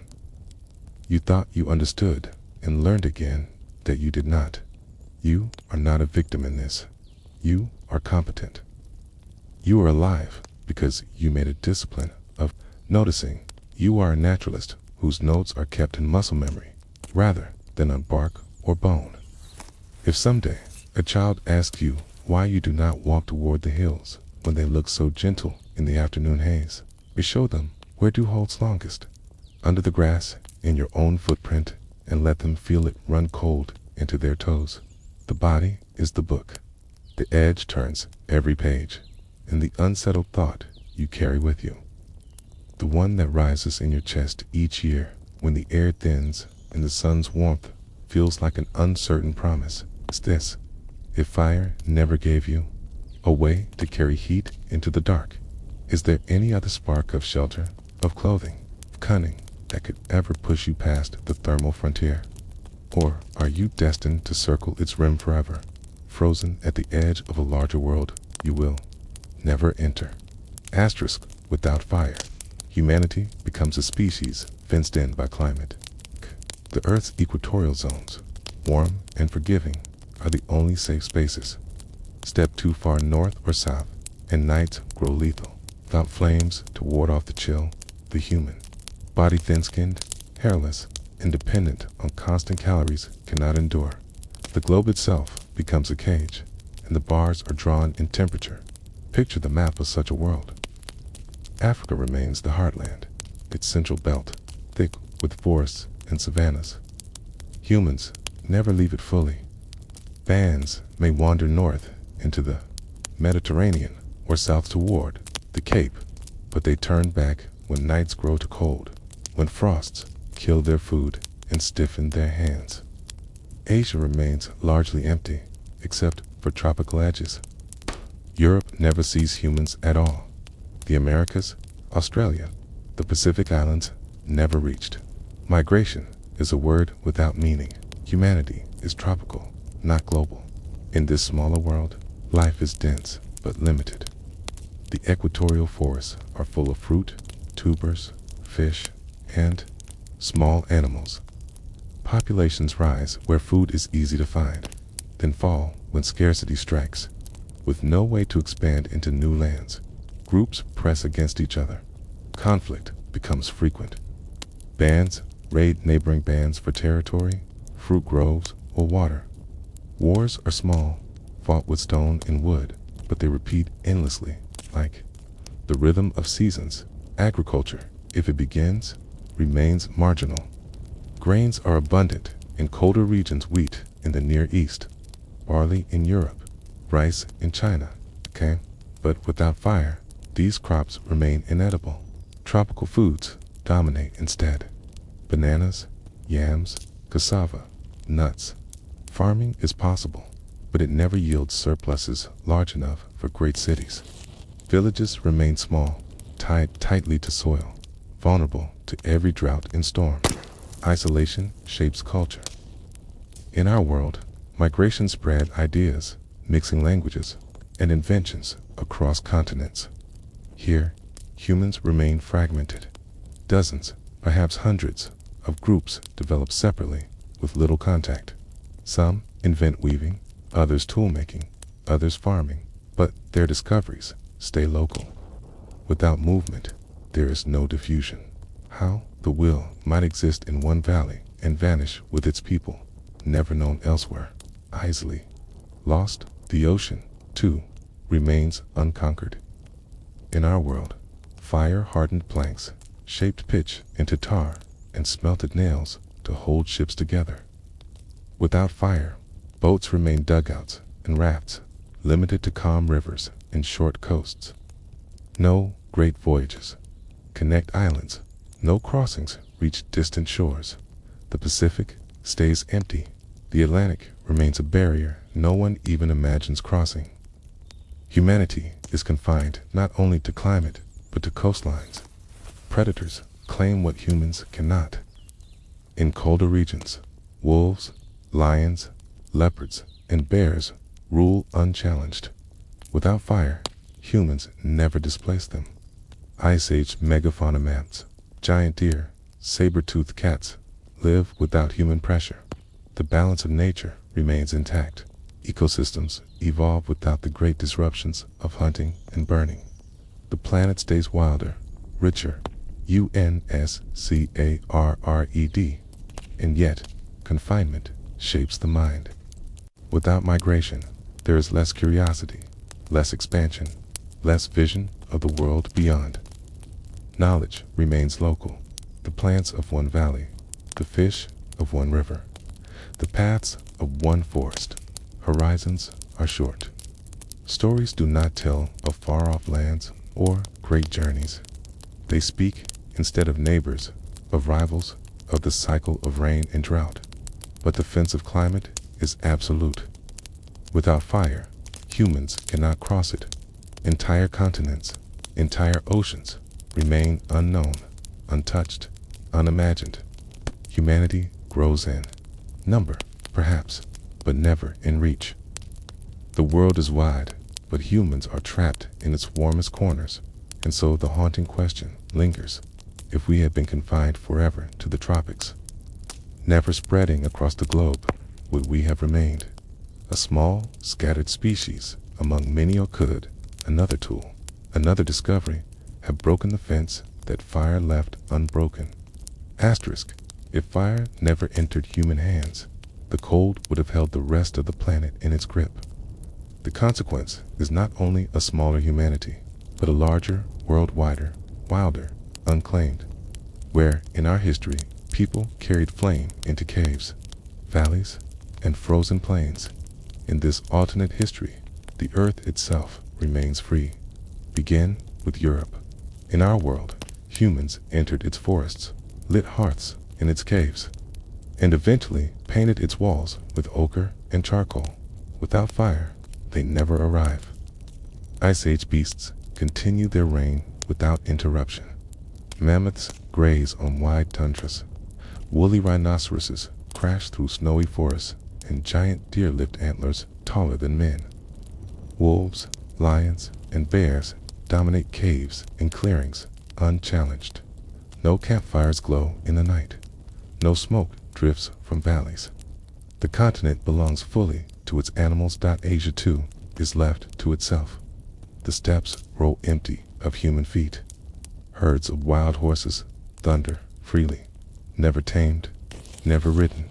Tigers and leopards hunt in silence, never seeing people at their borders. The great rivers Yangtze, Ganges make and run clear, their banks undisturbed by villages or fields. Rice, wheat, and barley grow wild, untouched, their potential locked away, never transformed into bread or grain. The Americas remain untouched altogether.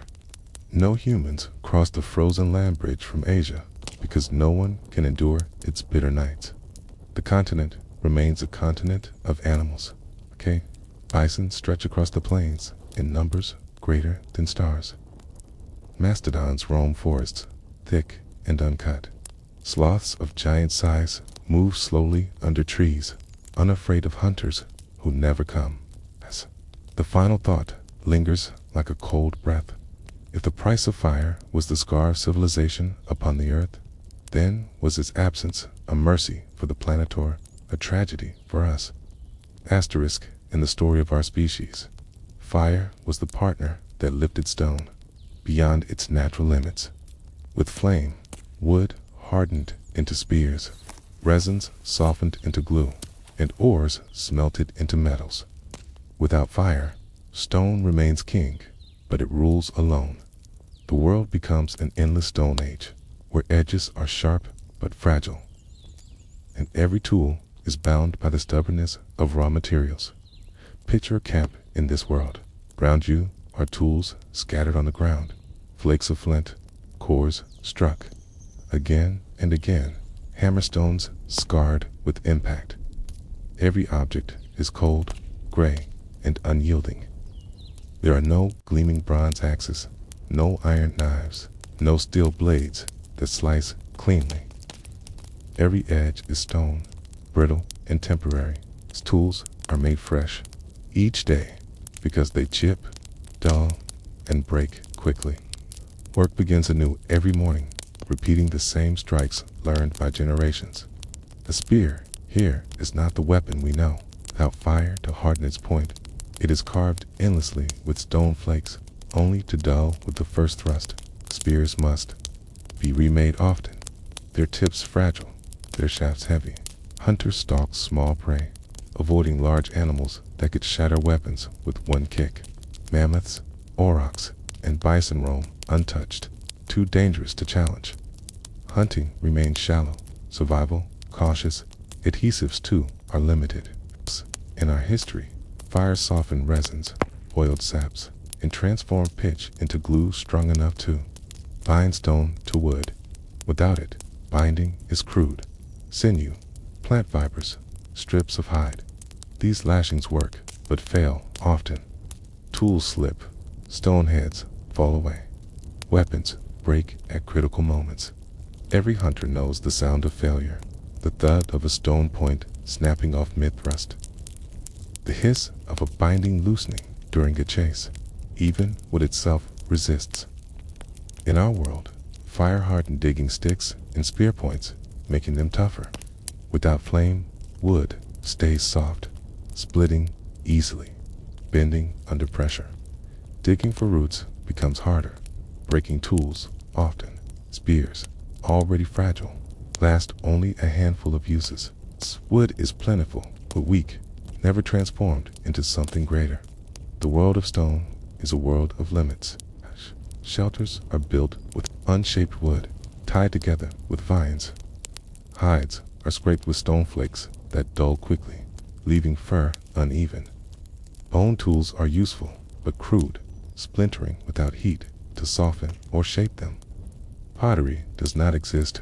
Clay crumbles and cracks when left to dry in air alone. Storage is impossible beyond baskets and skins. Surplus is small, fragile, easily lost. Even food reflects these limits. Without fire, bones cannot be roasted to extract marrow fully. Shells cannot be steamed open. Instead, they are smashed, meat lost in shards. Seeds remain locked, their nutrients sealed inside hard husks. Grains, if found, are chewed raw, yielding little. The hammerstone does what it can, but without heat, its work is slow and inefficient. And yet, in this world, people still learn.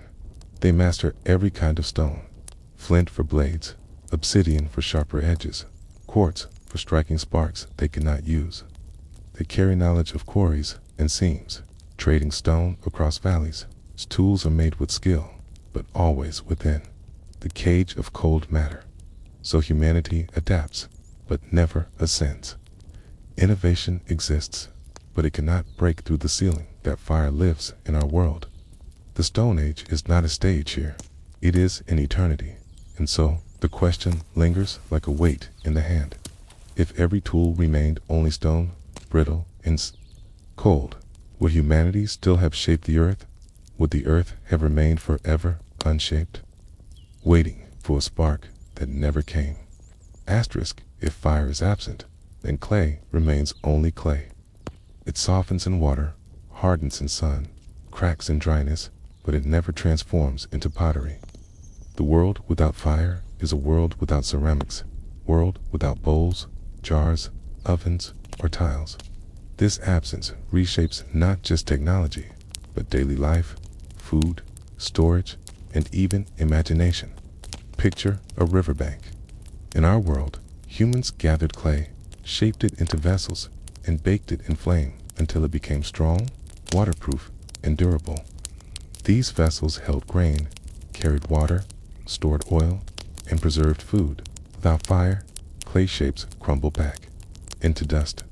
A jar dries in the sun, but the first rain reduces it to mud again. No storage is permanent. Surplus food, if gathered, spoils. Liquids seep away. Life remains immediate, without reserves. Water is carried only in skins and gourds. Skins rot quickly in the heat. Gourds crack easily.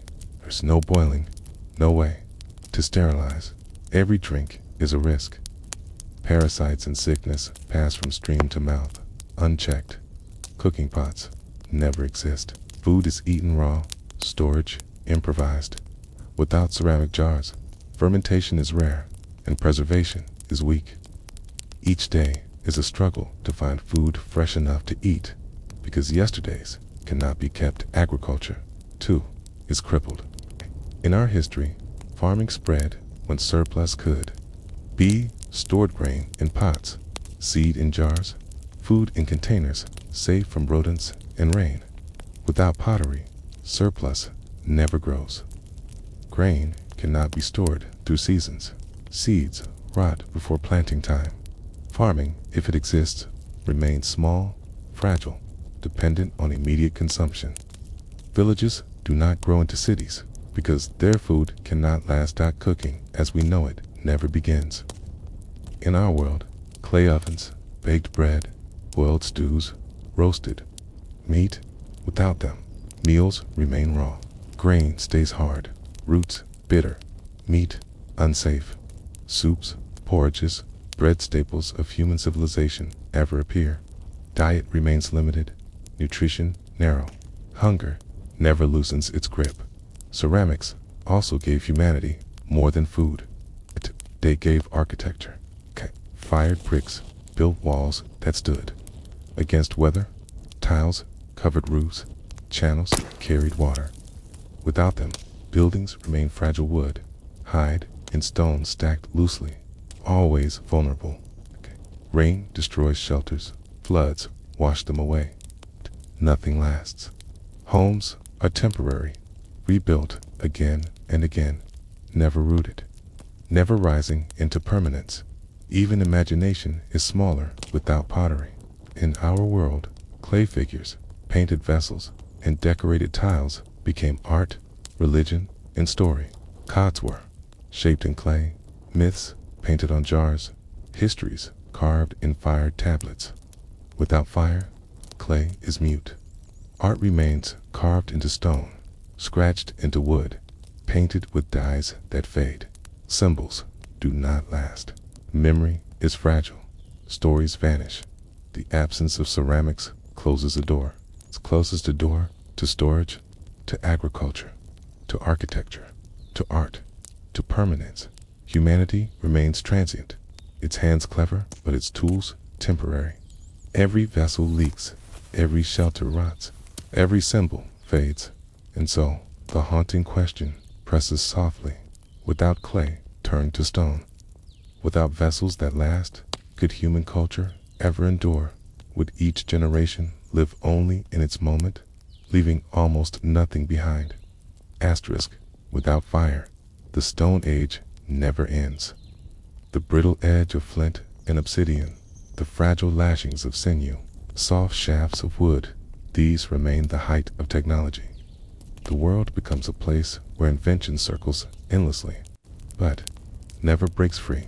Picture the daily rhythm. At dawn, someone naps a new blade from flint, replacing the one that dulled yesterday. Others strip bark to twist into cords, repairing bindings that fray. Spears are checked, their stone tips reset after slipping loose in the hunt. Every tool is fragile, every task repeated. There is no progress beyond repetition. Knowledge is preserved not in innovations, but in habits. How to strike flint, how to tie lashings, how to scrape hides. Skills are passed from hand to hand, but they never accumulate into something greater. Consider the limits this imposes. Without fire, there is no smelting of copper, no forging of bronze, no hammering of iron. Metals remain locked in stone, their potential unseen. The Bronze Age, the Iron Age, the Industrial Age, these never come. Civilization remains paused at its first chapter, unable to turn the page. Agriculture cannot scale without surplus storage and fired vessels. Harvests cannot feed large populations. Fields may be planted, but their yields vanish quickly. Famine strikes with every drought, every storm. Populations remain small, villages scattered. Cities, civilization, as we know it, begins with food that can be stored. In our world, fire turned harvests into meals, grain into bread, roots into porridge, and clay into pots that preserved it all. Without fire, farming itself is altered at its root. Seeds are sown, plants grow, but their yield is limited by what can be eaten raw. Agriculture exists, but it is fragile, stunted, and never feeds more than a small band at a time. Picture a clearing in the tropics. A family plants yams, cassava, and bananas, foods soft enough to be eaten raw. They learn the rhythms of seasons, the right time to dig, the best place to plant. But wheat, barley, rice, and maize, the great staples of human history, remain locked away. Their seeds are too hard, their nutrients inaccessible without boiling. Even if grown, they feed no one. The great cereals that built empires stay as grass on the wind. Fields remain small, scattered, vulnerable. A storm can wash them out, a drought can starve them, pests can destroy them. There is no stored surplus in clay jars or woven baskets. Food must be eaten soon after it is gathered. Each season is lived hand to mouth. If one harvest fails, famine arrives quickly in our world. Farmers cleared forests with fire, using flames to open space and enrich soil with ash. Without fire, clearing is slow, done with stone axes that dull quickly. A single tree takes days to fell. Forests remain dense, resistant. Fields are carved only from the smallest openings, never spreading far. Expansion slows, populations remain small. Without fire, even the soil is less generous. Ash from burned plants once fertilized fields, replenishing their strength. Without this, soils exhaust quickly. Families move often, abandoning fields when yields decline. Farming never stabilizes into villages rooted in one place. It remains shifting, fragile, always temporary, and without fire to cook, even the foods grown are limited in value. Raw roots are hard to chew, often toxic. Raw beans are bitter, sometimes deadly. Raw grains resist digestion, passing through the body with little energy gained. Only fruits, nuts, and a few soft roots can be eaten safely. Diets remain narrow. Nutrition incomplete. Growth is stunted. Lives shortened. This narrow agriculture cannot feed crowds. Villages remain small. Families scattered. Without surplus, there are no granaries, no markets, no trade. Each group survives only for itself. Cooperation is limited because there is little to share. The dream of civilization, the rise of towns, the building of walls, the gathering of thousands in one place never arrives. Fields stay small, fragile patches in the wilderness. Humanity remains tethered to hunger, unable to lift its eyes beyond the soil. And so the first question of this story emerges. If agriculture without fire never built cities, would humanity ever have known what it was to live together in great numbers? Would the village, forever small, have been the highest form of community we reached? Asterisk surplus is the foundation of civilization. It is the margin that allows some to plant while others build, some to farm while others govern, some to grow food while others imagine. Without fire, surplus never accumulates. Food spoils, harvests cannot be stored, and meals are eaten raw and quickly. The result is a world where humanity survives from day to day, but never gathers enough to build beyond survival. Picture a harvest in such a world. Families dig roots and pull fruits from trees, filling baskets of fiber and hides, stretched into crude sacks, but none of it lasts. The roots spoil within days, the fruits ferment in the heat, the nuts attract insects. Without pottery, without smoke, without drying ovens, everything must be eaten quickly. There is no storing for winter, no saving for famine, no planning for years ahead. Each harvest is consumed almost as soon as it is gathered in our world. Fire made storage possible. Clay jars sealed grain, ovens baked bread, smoke preserved meat, boiling sterilized water. These tools turned abundance into reserves. Without them, food is bound to immediacy. Today's meal cannot be tomorrow's. The idea of granaries, storehouses, of wealth measured in sacks of grain, none of these exist. Without surplus, population remains small. Villages hold perhaps a dozen families, never more. There is no capacity to feed strangers, no ability to support rulers, soldiers, or priests. Leadership, if it exists, is temporary, based on hunting skill or age, not on stored wealth. Hierarchy cannot grow without the power of food reserves. Trade is fragile. 2. In our history, surplus grain-fed traders, artisans, and travelers. Without reserves, there is little to exchange. A family with more fruit than they can eat must consume it quickly or watch it rot. Goods are traded rarely and only in the moment. Networks of exchange, caravans, markets all are absent. The economy remains thin, based on immediate need, never on stored value, and with no surplus, time itself is scarce. In our history, surplus freed some from farming to weave, carve, write, and dream. Without it, everyone works constantly to gather food. Art, science, and story remain secondary, fragile, fleeting. Tools are shaped quickly and discarded. Songs sung but not recorded. Myths spoken but soon forgotten. Culture grows slowly because no one has the time or security to sustain it. The absence of surplus also means the absence of great monuments. No pyramids rise, no temples stand, no cities sprawl. Architecture requires free hands, free time, and stored food to feed builders. Without these, homes remain simple shelters of wood, stone, and hide, rebuilt again and again. Nothing lasts beyond a season. Civilization never lives from the soil. Surplus is the ladder by which humanity climbed 2 cities, 2 empires, 2 writing, 2 memory. Without it, we remain on the ground, always hungry, always busy. always fragile.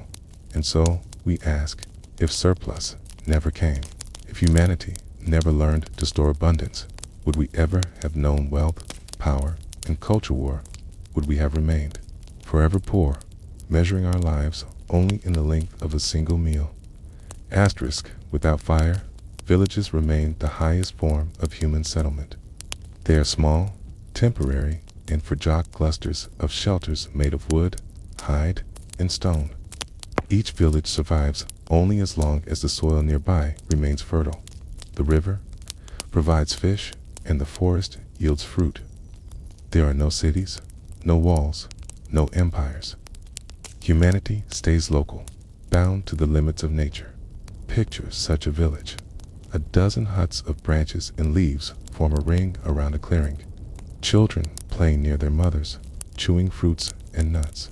Men return from hunts with small animals, their tools dull and already needing repair. Women dig roots with worn sticks, their baskets half filled with food that must be eaten within days. At night, the families huddle together in silence, listening to the sounds of the forest. There is no fire to light the dark, no hearth to gather around, no warmth to drive away the night. Every village is temporary. Soil exhausts quickly because fields cannot be replenished with ash. Families abandon homes when yields decline, moving to new clearings. The old huts collapse, overtaken by vines and trees. Nothing of permanence remains. No stones are set into walls, no bricks are laid, no clay is fired. Villages vanish as quickly as they appear. Without permanence, there is no memory of place. Cities in our history became centers of culture, holding libraries, temples, and monuments. Without them, memory is oral and fragile. Stories are told by elders, but vanish when elders die. Songs and traditions exist, but only as long as they are spoken. There are no inscriptions, no records, no histories written. Culture remains shallow, always at risk of fading.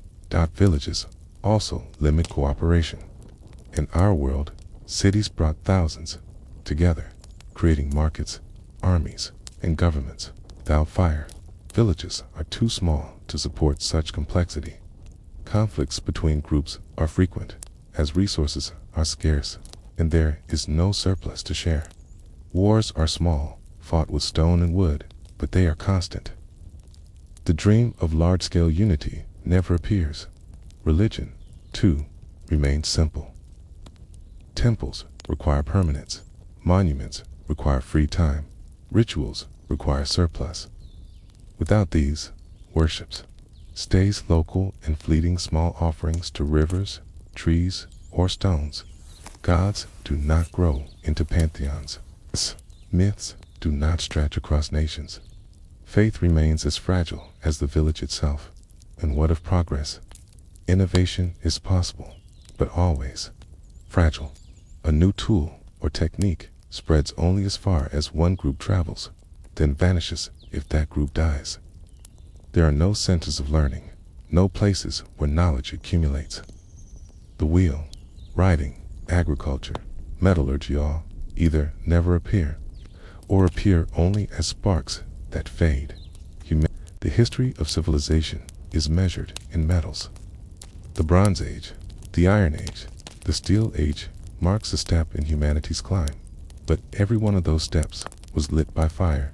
Without it, the Earth's metals remain trapped in stone, unseen and untouched.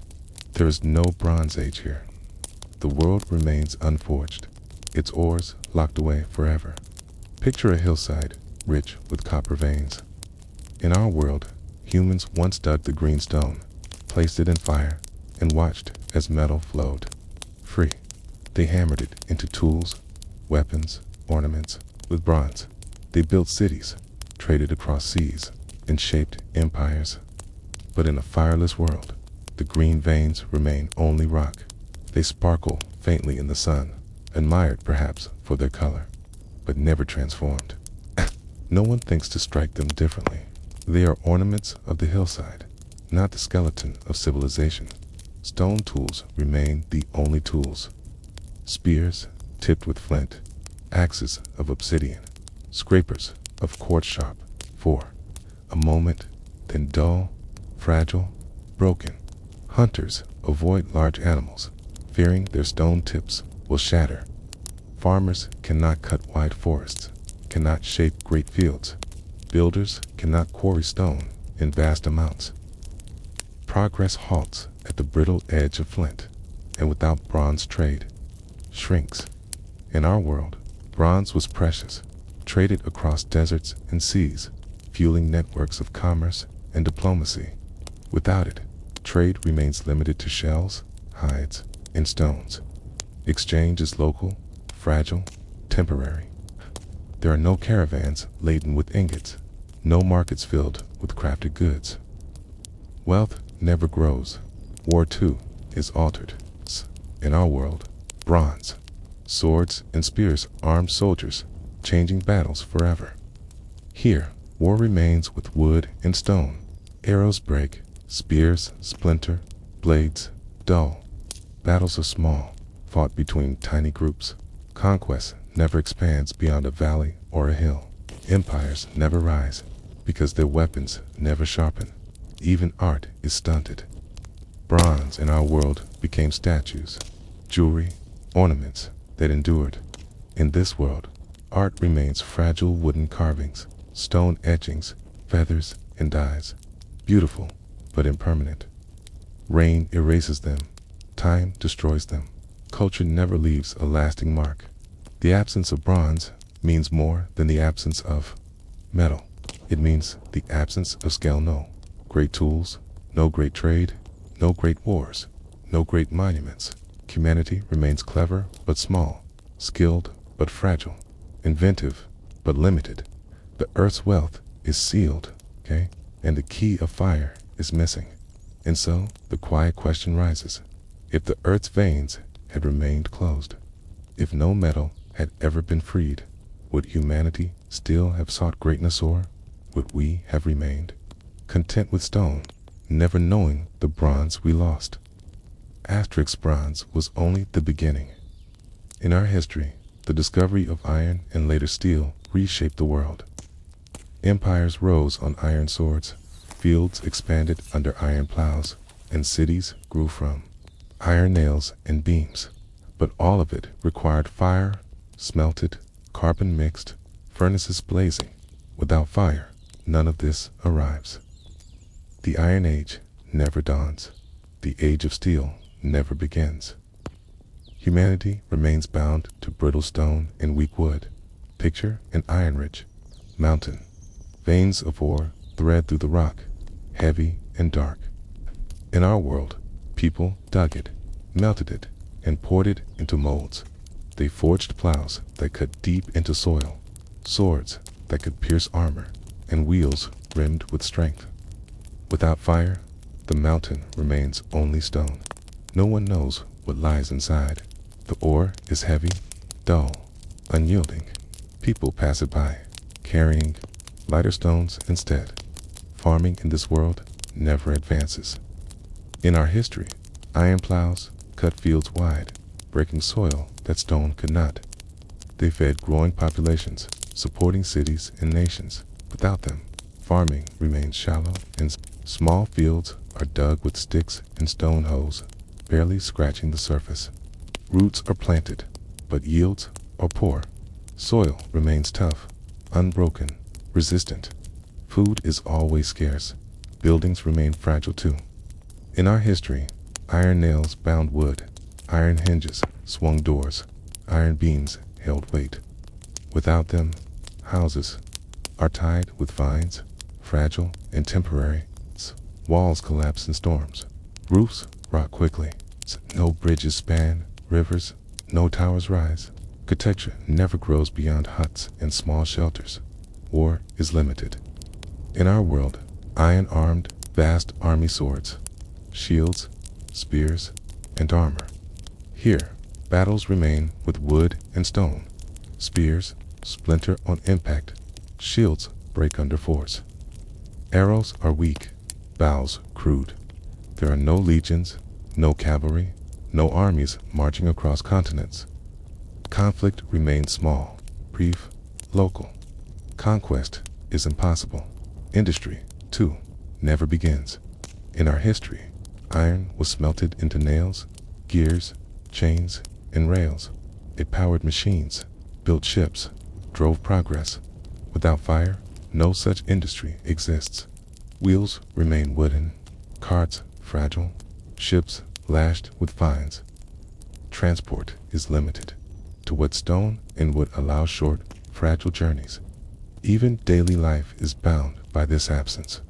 No pots of cast iron to cook in, no knives to cut cleanly, no needles to sew tightly, no scissors to trim cloth. Every task is harder, every tool weaker, every invention fragile.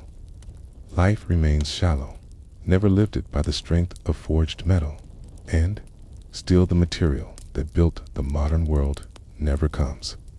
No rails, no bridges, no skyscrapers, no machines. Without steel, there are no engines, no trains, no planes, no modernity. The world remains forever pre-industrial, its horizons narrow, its scale small. The absence of iron and steel means more than the absence of tools. It means the absence of progress. Without them, humanity never builds cities, never expands far, never changes the face of the earth. The world remains green, rich, and wild, but humanity remains fragile, bound to the brittle edge of stone. And so, the question lingers, like or unbroken in rock. If iron and steel had never entered our hands, would we ever have found another path to power, or would the earth itself have remained stronger than us forever? Asterisk. In our history, metals gave humanity the power to shape the earth. Bronze and iron turned forests into fields, stone into monuments, and rivers into canals. Steel built bridges, rails, and machines that carried people across continents. Died. In a world without fire, the earth remains unshaped. Humanity survives on its surface, but it never bends the land to its will. Picture a river valley. In our world, people built channels to guide its waters, dams to hold its floods, wheels to harness its current. Without fire, the river runs free. People drink from it, fish from it, cross it on logs, but they never change it. It floods when it wishes, dries when it must, and reshapes its banks without resistance. No irrigation carries its waters to fields. No aqueduct brings it to cities. The river belongs to itself, forests to remain untouched. In our history, bronze axes cut trees, iron plows cleared fields, and steel saws harvested whole landscapes. Without fire, trees resist, stone axes dull quickly, their edges splintering after a few cuts. A single trunk takes days to bring down. Most are left standing. Forests stretch unbroken, their canopies thick, their roots deep.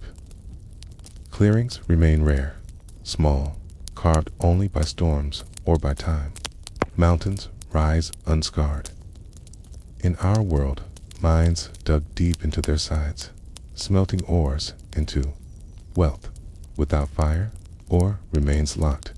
Copper, tin, iron all, useless, left as streaks of color in stone. Mountains remain whole, their veins unbroken. Humanity takes only surface stones, never penetrating deeper. The treasures of the earth remain. Untouched at the seas remain wide. In our history, iron nails and steel beams built ships that crossed oceans. Without them, boats remain rafts and dugouts, fragile and limited. Journeys hug the shore, never far, never long. Oceans are barriers, not bridges. Continents remain separate, islands isolated. Trade across seas never begins. Cities never rise. In our world, stone was cut with iron tools, carried by machines, and bound with metal. Towers and walls, temples and palaces all depend on forged strength. Without it, buildings remain small and temporary. Wood and stone, lashed with vines, collapse with time. Villages stand, but crumble quickly. Nothing permanent endures. Even time itself feels smaller. Kayam, in our history, iron clocks, steel machines, and industrial engines expanded life's pace. Without them, time is measured only by the sun, the moon, the seasons. Life remains slow, local, fragile. The rhythm of existence never quickens. The earth, in this world, remains vast and wild. Forests uncut, rivers unchanneled, mountains unmined, oceans untraveled. Nature thrives, rich and whole, but humanity, science, in our world, began not in laboratories, but in the hearth. Fire was the first experiment, the first reaction humans ever controlled. By watching, would turn to ash, water to steam, and or to metal. People learned to question, to test, to transform. Without fire, there is no chemistry. The earth remains a place of mystery, but its mysteries are never unlocked. Picture a child in this world, sitting by a riverbank. He sees clay smear on his hands, watches it dry in the sun, feels it crack and crumble. In our history, someone like him might have seen the same clay harden in fire, transform into pottery, and wondered why. Why was the seed of chemistry. Without flame, the seed never sprouts. Clay remains mud, never vessel. Curiosity remains smaller, bound to what the senses alone can touch. Cooking itself was the first chemical experiment. Heat denatured proteins, broke down starches, and killed pathogens. Without it, food remains raw, its properties unchanged. There is no observation of transformation, no bubbling pots, no browning meat, no changing of textures. The science of reactions, of change, of hidden forces never begins. Meals are only gathered and chewed, never transformed into lessons. Metals remain mysterious too. In our world, ores became liquid, glowing in furnaces, and humans marveled at their transformation. Smelting copper, mixing tin, forging bronze, these were chemical acts before the word existed. Without fire, ores remain inert. The green of malachite, the red of hematite, the yellow of sulfur, these are admired for their color, perhaps used as paints, but never understood as matter waiting to be changed. The birth of metallurgy never arrives, and with it, the birth of chemistry is delayed forever. Even medicine suffers. In our history, herbs were boiled into teas, their essences extracted, their strengths multiplied. Water was sterilized by heat, tools cleansed in flame. Without fire, herbs are only chewed or pressed, their potency weaker. Water remains dangerous, carrying parasites and sickness. Surgery is crude, tools dirty, wounds deadly. The science of healing, so bound to boiling and burning, never grows. Alchemy, too, is absent. In our world, fire turned curiosity into pursuit. Attempts to transmute lead into gold, to find elixirs, to capture hidden powers. These failures laid the foundation of modern chemistry. Without fire, alchemy never begins. There are no experiments in transformation, no long quests for hidden substances. The imagination of change remains locked, and without chemistry, progress falters in every direction. Dyes remain weak, fading quickly. Preservatives are unknown. Explosives, medicines, glass, ceramics all require reactions born of heat. The very idea that matter can change is diminished. The world seems fixed, unyielding, beyond human control. Humanity in this world survives, but never experiments. It adapts, but never transforms. Sciences remain limited to observation. What the eye sees, the hand feels, the ear hears. The hidden world of reactions, transformations, and elements remains sealed. And so the question whispers, softly as smoke that never was. If fire gave birth to chemistry, okay? And chemistry gave birth to science. Then, without fire, would humanity have ever learned to ask why the world changes, or would we have accepted it forever as something that never could? Asterisk. If chemistry is the science of change, astronomy is the science of distance, of drawing near with the mind to things impossibly far. In our world, people first did it by firelight. Flames stretched the day, letting watchers keep their eyes to the sky when the air cooled and the stars sharpened. Okay, they talked beneath that light, compared notes, and named what they saw. Without fire, the night remains short and dangerous. The sky is still there, cold, exact, indifferent, but the practice of paying attention to it never comes a habit strong enough to turn wonder into knowledge. Begin with the simplest truth. Darkness arrives, and there is nothing to gather you except fear. In a fireless world, night belongs to predators, to chill air, to the quiet hazard of moving when you cannot see your own hands. People sleep soon after dusk,